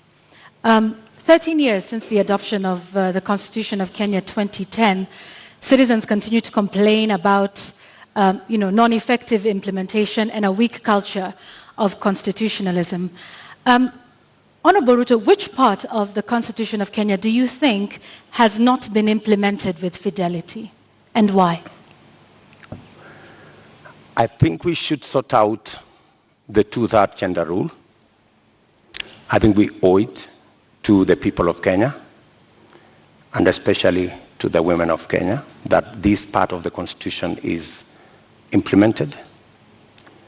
I believe that we need to sort out certain matters to do with devolution, like the one I have said, the Equalization Fund. I think it was wrongly put under national government. It should go to the counties.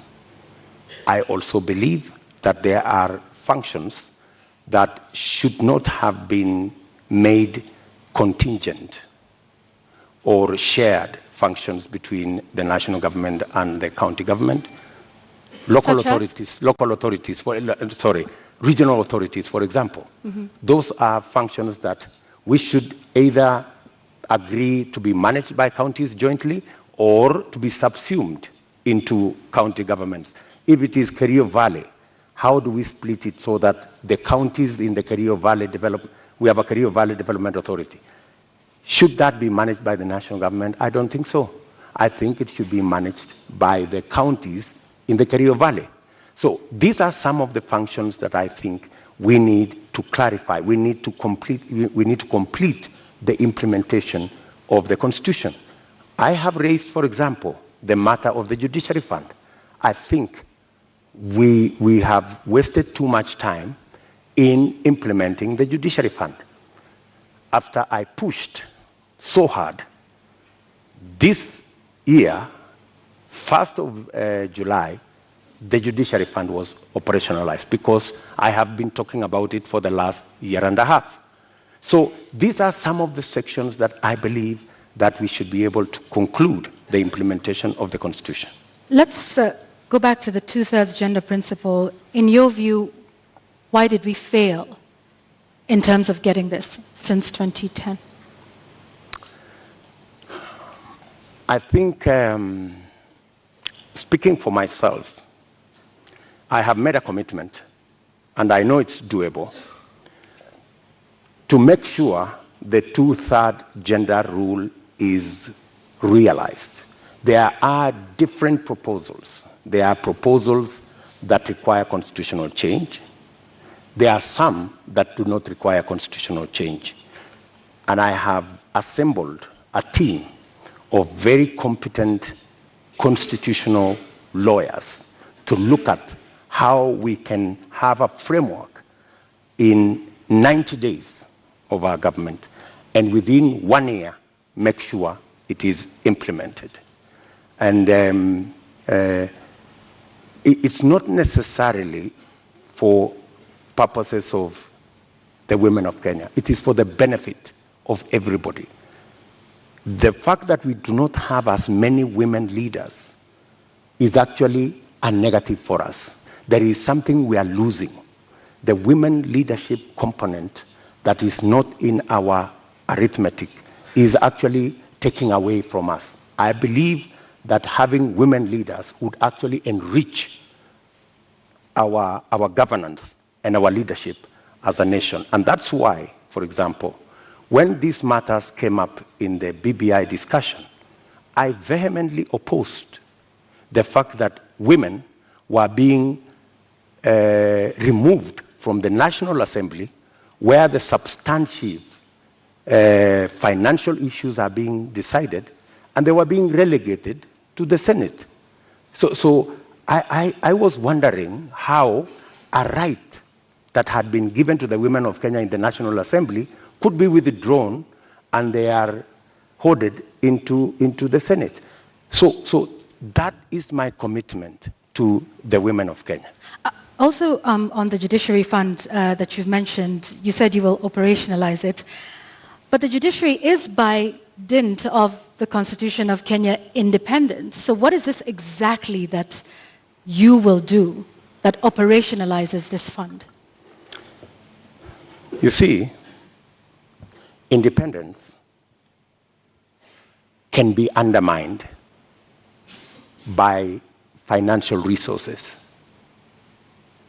The reason why the judiciary has been raising this issue over and over is because, much as they have their independence, their financial requirements are still subject to other pieces of legislation, which is against the Constitution. The judiciary fund is supposed to draw resources directly from the consolidated fund. Once approved by Parliament, that should be it. And in fact, because of the push that I have had on the judiciary fund for the last 1.5 years, it was actually operationalized in June. So you do have some influence, Honorable Ruto, within this government. If you look at, I have been pushing in the public, because that's what I said. When I said I'm going to set up the judiciary fund, I think somebody decided to say, this fellow is pushing too hard. Let us implement this judiciary fund so that he loses this card. He cannot take it to the people of Kenya. I don't mind that. So you do have some influence. We have achieved it anyway. So you have some influence, Honorable Ruto? Because previously, in this conversation... Of course I have influence. But in this conversation previously, you have said there's limits to what the Deputy President can do. I have influence nationally on pushing agendas. I may not have... Such as disclosure of SGR as Deputy President. I didn't push the Judiciary Fund as Deputy President. I pushed it as a leader. Why couldn't you do that then for a number of the other issues that we have discussed here tonight that you have said you did not have influence over? I have pushed back, for example, on the issue of the BBI. I pushed back heavily. And I deployed a lot of influence. And actually, by God's grace, we managed to stall it. Our competitors are saying they are going to go back to it immediately after the election. But I think it was a complete waste of resources, and it was actually not made in good faith, because a constitutional change that seeks to undermine the independence of the judiciary is a dangerous constitutional change.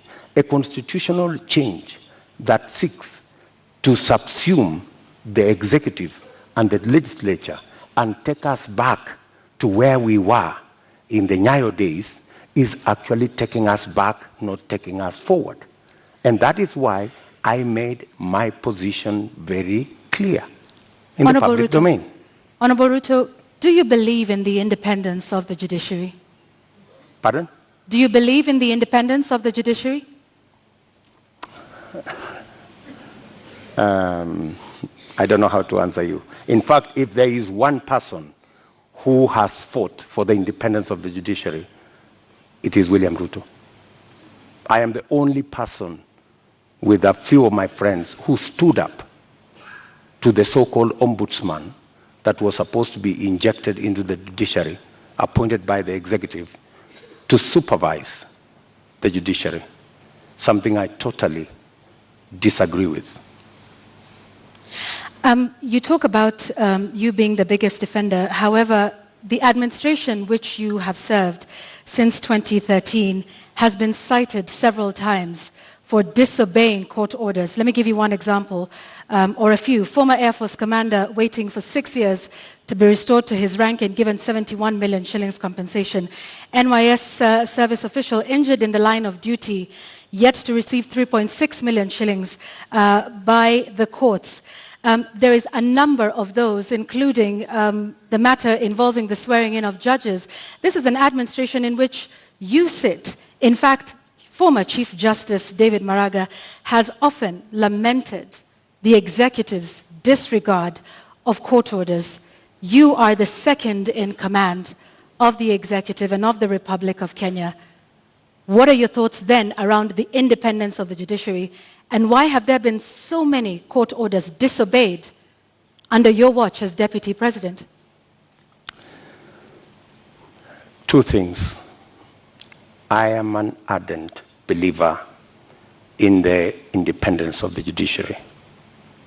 When the judiciary issued a ruling nullifying our election, I went out of my way to persuade my boss for us to go back and do the election again.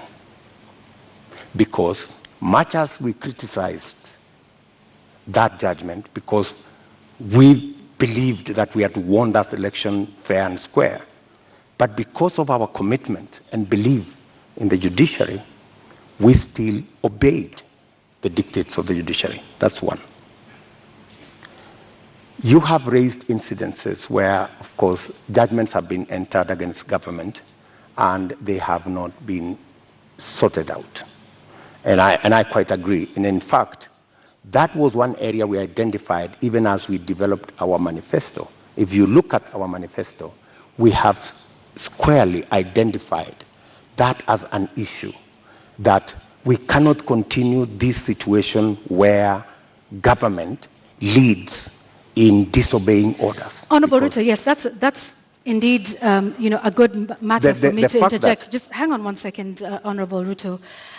Yet you have sat in that administration which has defied court orders. We haven't heard you raise issue on that. And in fact, now that you brought up the 2017 Supreme Court petition, you were rather unhappy with the Supreme Court judges. You called them those 6 people. You called them wakora. Does that demonstrate respect for the judiciary?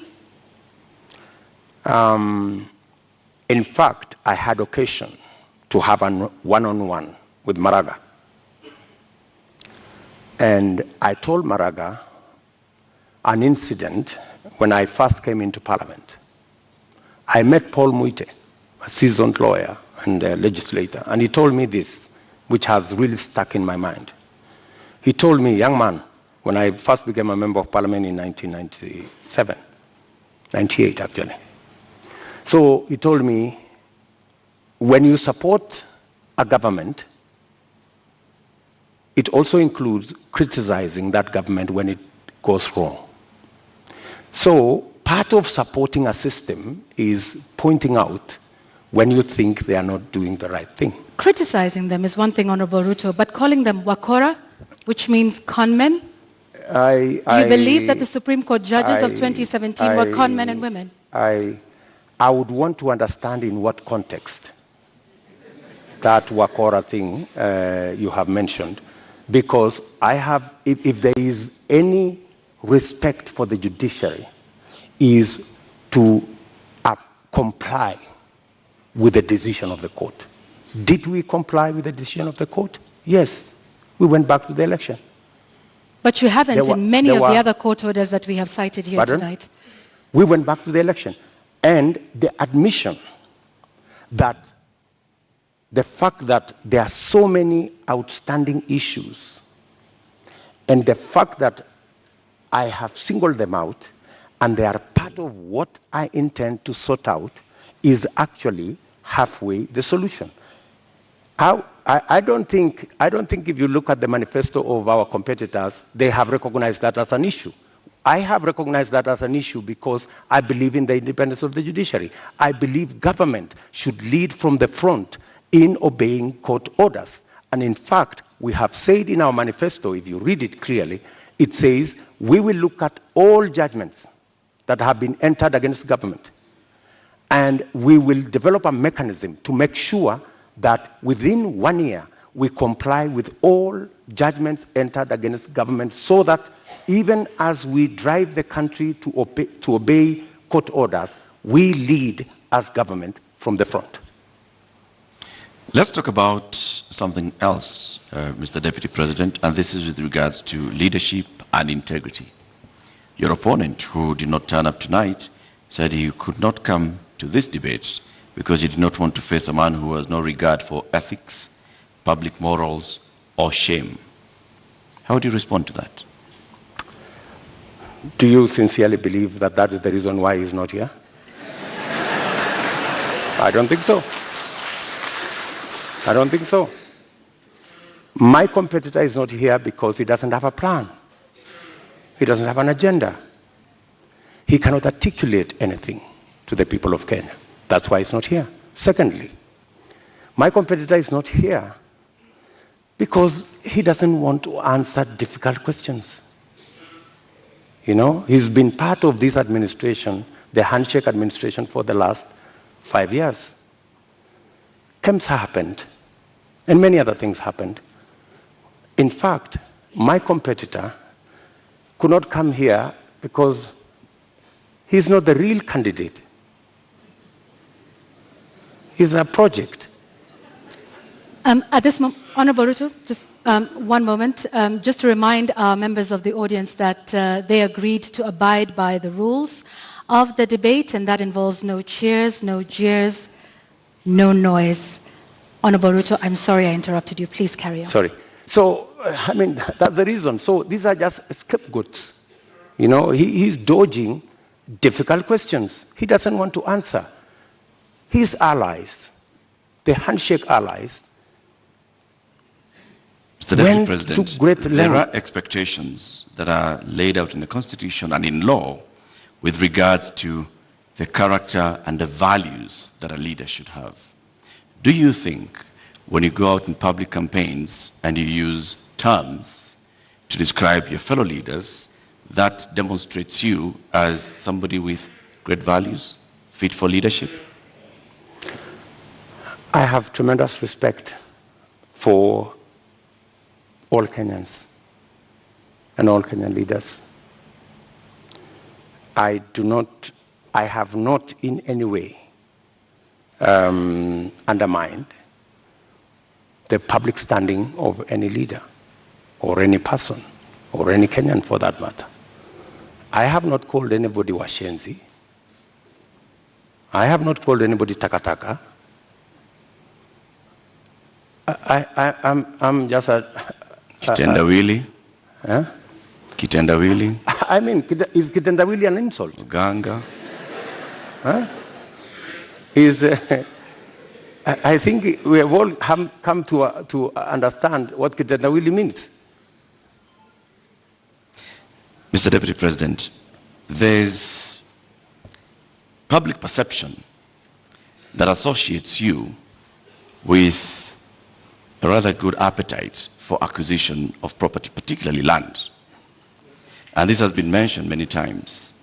Questionable acquisition of land, this has been said publicly, Taita Taveta, in Transmara, the former Vice President's house, the late Joseph Murumbi, and others. In fact, there was a conviction in court with regards to 100 acres of land that you were ordered to surrender back to its rightful owner and also pay some reparations. Does this public perception affect you? For your information, that's why I am proposing in our manifesto to deal firmly and squarely, institutionally, with a fight against corruption. Because allegations are made, left, right, and center. Any piece of land that I have is legally acquired. In fact, I think we need to discuss the Muteshi land. You've talked about the 100 acres. I was a victim of fraudulent sellers of that land. What the court ordered me to do was to pay for the 3 years I had occupied the land. And they calculated and said the income from this land would be approximately 5 million shillings for 3 years. And that's what I paid. The people who sold the land to me were taken to court for fraudulently selling the piece of land to me. Those people are in court. The Mr. Deputy President, my question was, all these allegations. Taveta land issue. There was that, there's a Taveta, there's Western Hotel, there's Transmara. As a person, yes. As a person, what does this make you feel when you hear that there's all this public perception about you and irregular acquisition of land? You see, acquisition of property is a legitimate endeavor. How you acquire it, if it is legitimate, you've paid value for it, and I want to tell you, I have paid value for any property that I have. Maybe the whole story is like everything else that has been said, and all manner of allegations have been raised about many people, you know. My competitor, Dominion land has been mentioned about him, Molasses land, so many other pieces of land. Does that make you guilty? Not at all. I think the presumption of innocence and the fact that I can stand up to scrutiny. And for your information, I am probably the politician in Kenya that has been audited, left, right, upside down, inside out, on any matter, you know? And maybe because I have raised my head beyond what many people think I should.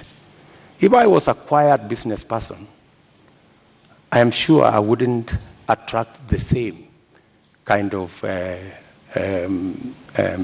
labeling that I've been subjected to. How much is enough? Enough is enough.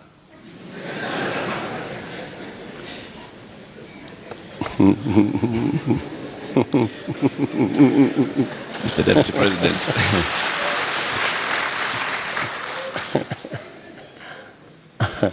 Mr. Deputy President, we'd like to conclude this conversation with the election preparation.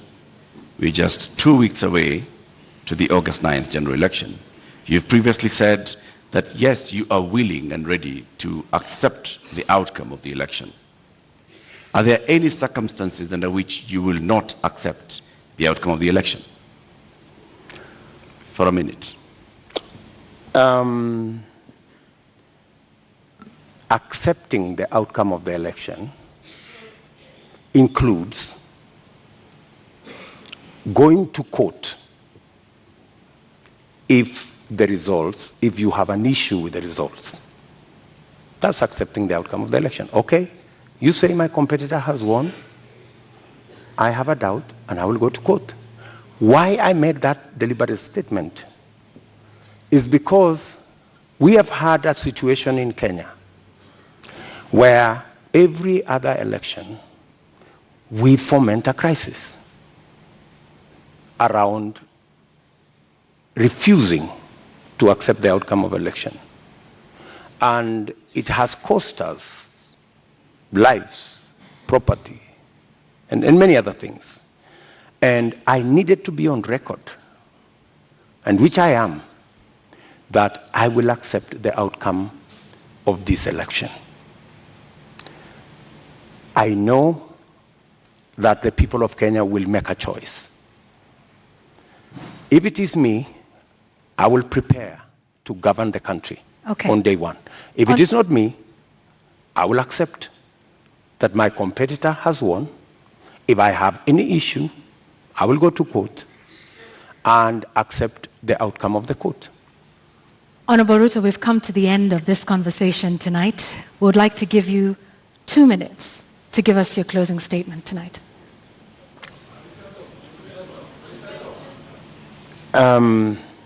I think it is very important for us to look at this election against what is the competition. Our competitors have run away from this debate in total contempt to the people of Kenya, because it's not William Ruto who is going to make this choice. It is the people of Kenya that we are speaking to. They have very little regard for the people of Kenya. They think the deep state is going to make the decision. They think that the system is going to make the decision. I want to tell the people of Kenya tonight that they are the ones who will make the decision on the 9th of August. Their vote is what will make the next government happen. And I want to encourage them to disregard the propaganda, the mobilization of chiefs and all these people and the provincial administration and the whole of this contempt and madharau, and tell them, tarehe 9 mwezi wa 8 wa Kenya, ninyi ndio mtaamua serikali ambayo inakuja. Na mimi nawaambia, serikali ya Kenya Kwanza itapunguza gharama ya maisha. Tutahakikisha kwamba watoto wetu milioni 5 wako na ajira. Tutahakikisha kwamba kila mmoja wetu anaweza kwenda hospitali na kuwe na bima ya afya, na tunaweza pia tutahakikisha kwamba kuna maji na watoto wetu wanasoma. Tuko na mpango. Tarehe 9 mwezi wa 8 waamuke, wapige kura, watengeneze serikali, tuende mbele pamoja. Shukran sana, Mr. Deputy President. Honorable Dr. William Ruto, thank you for making the time for us tonight. Thank you very much. That's right.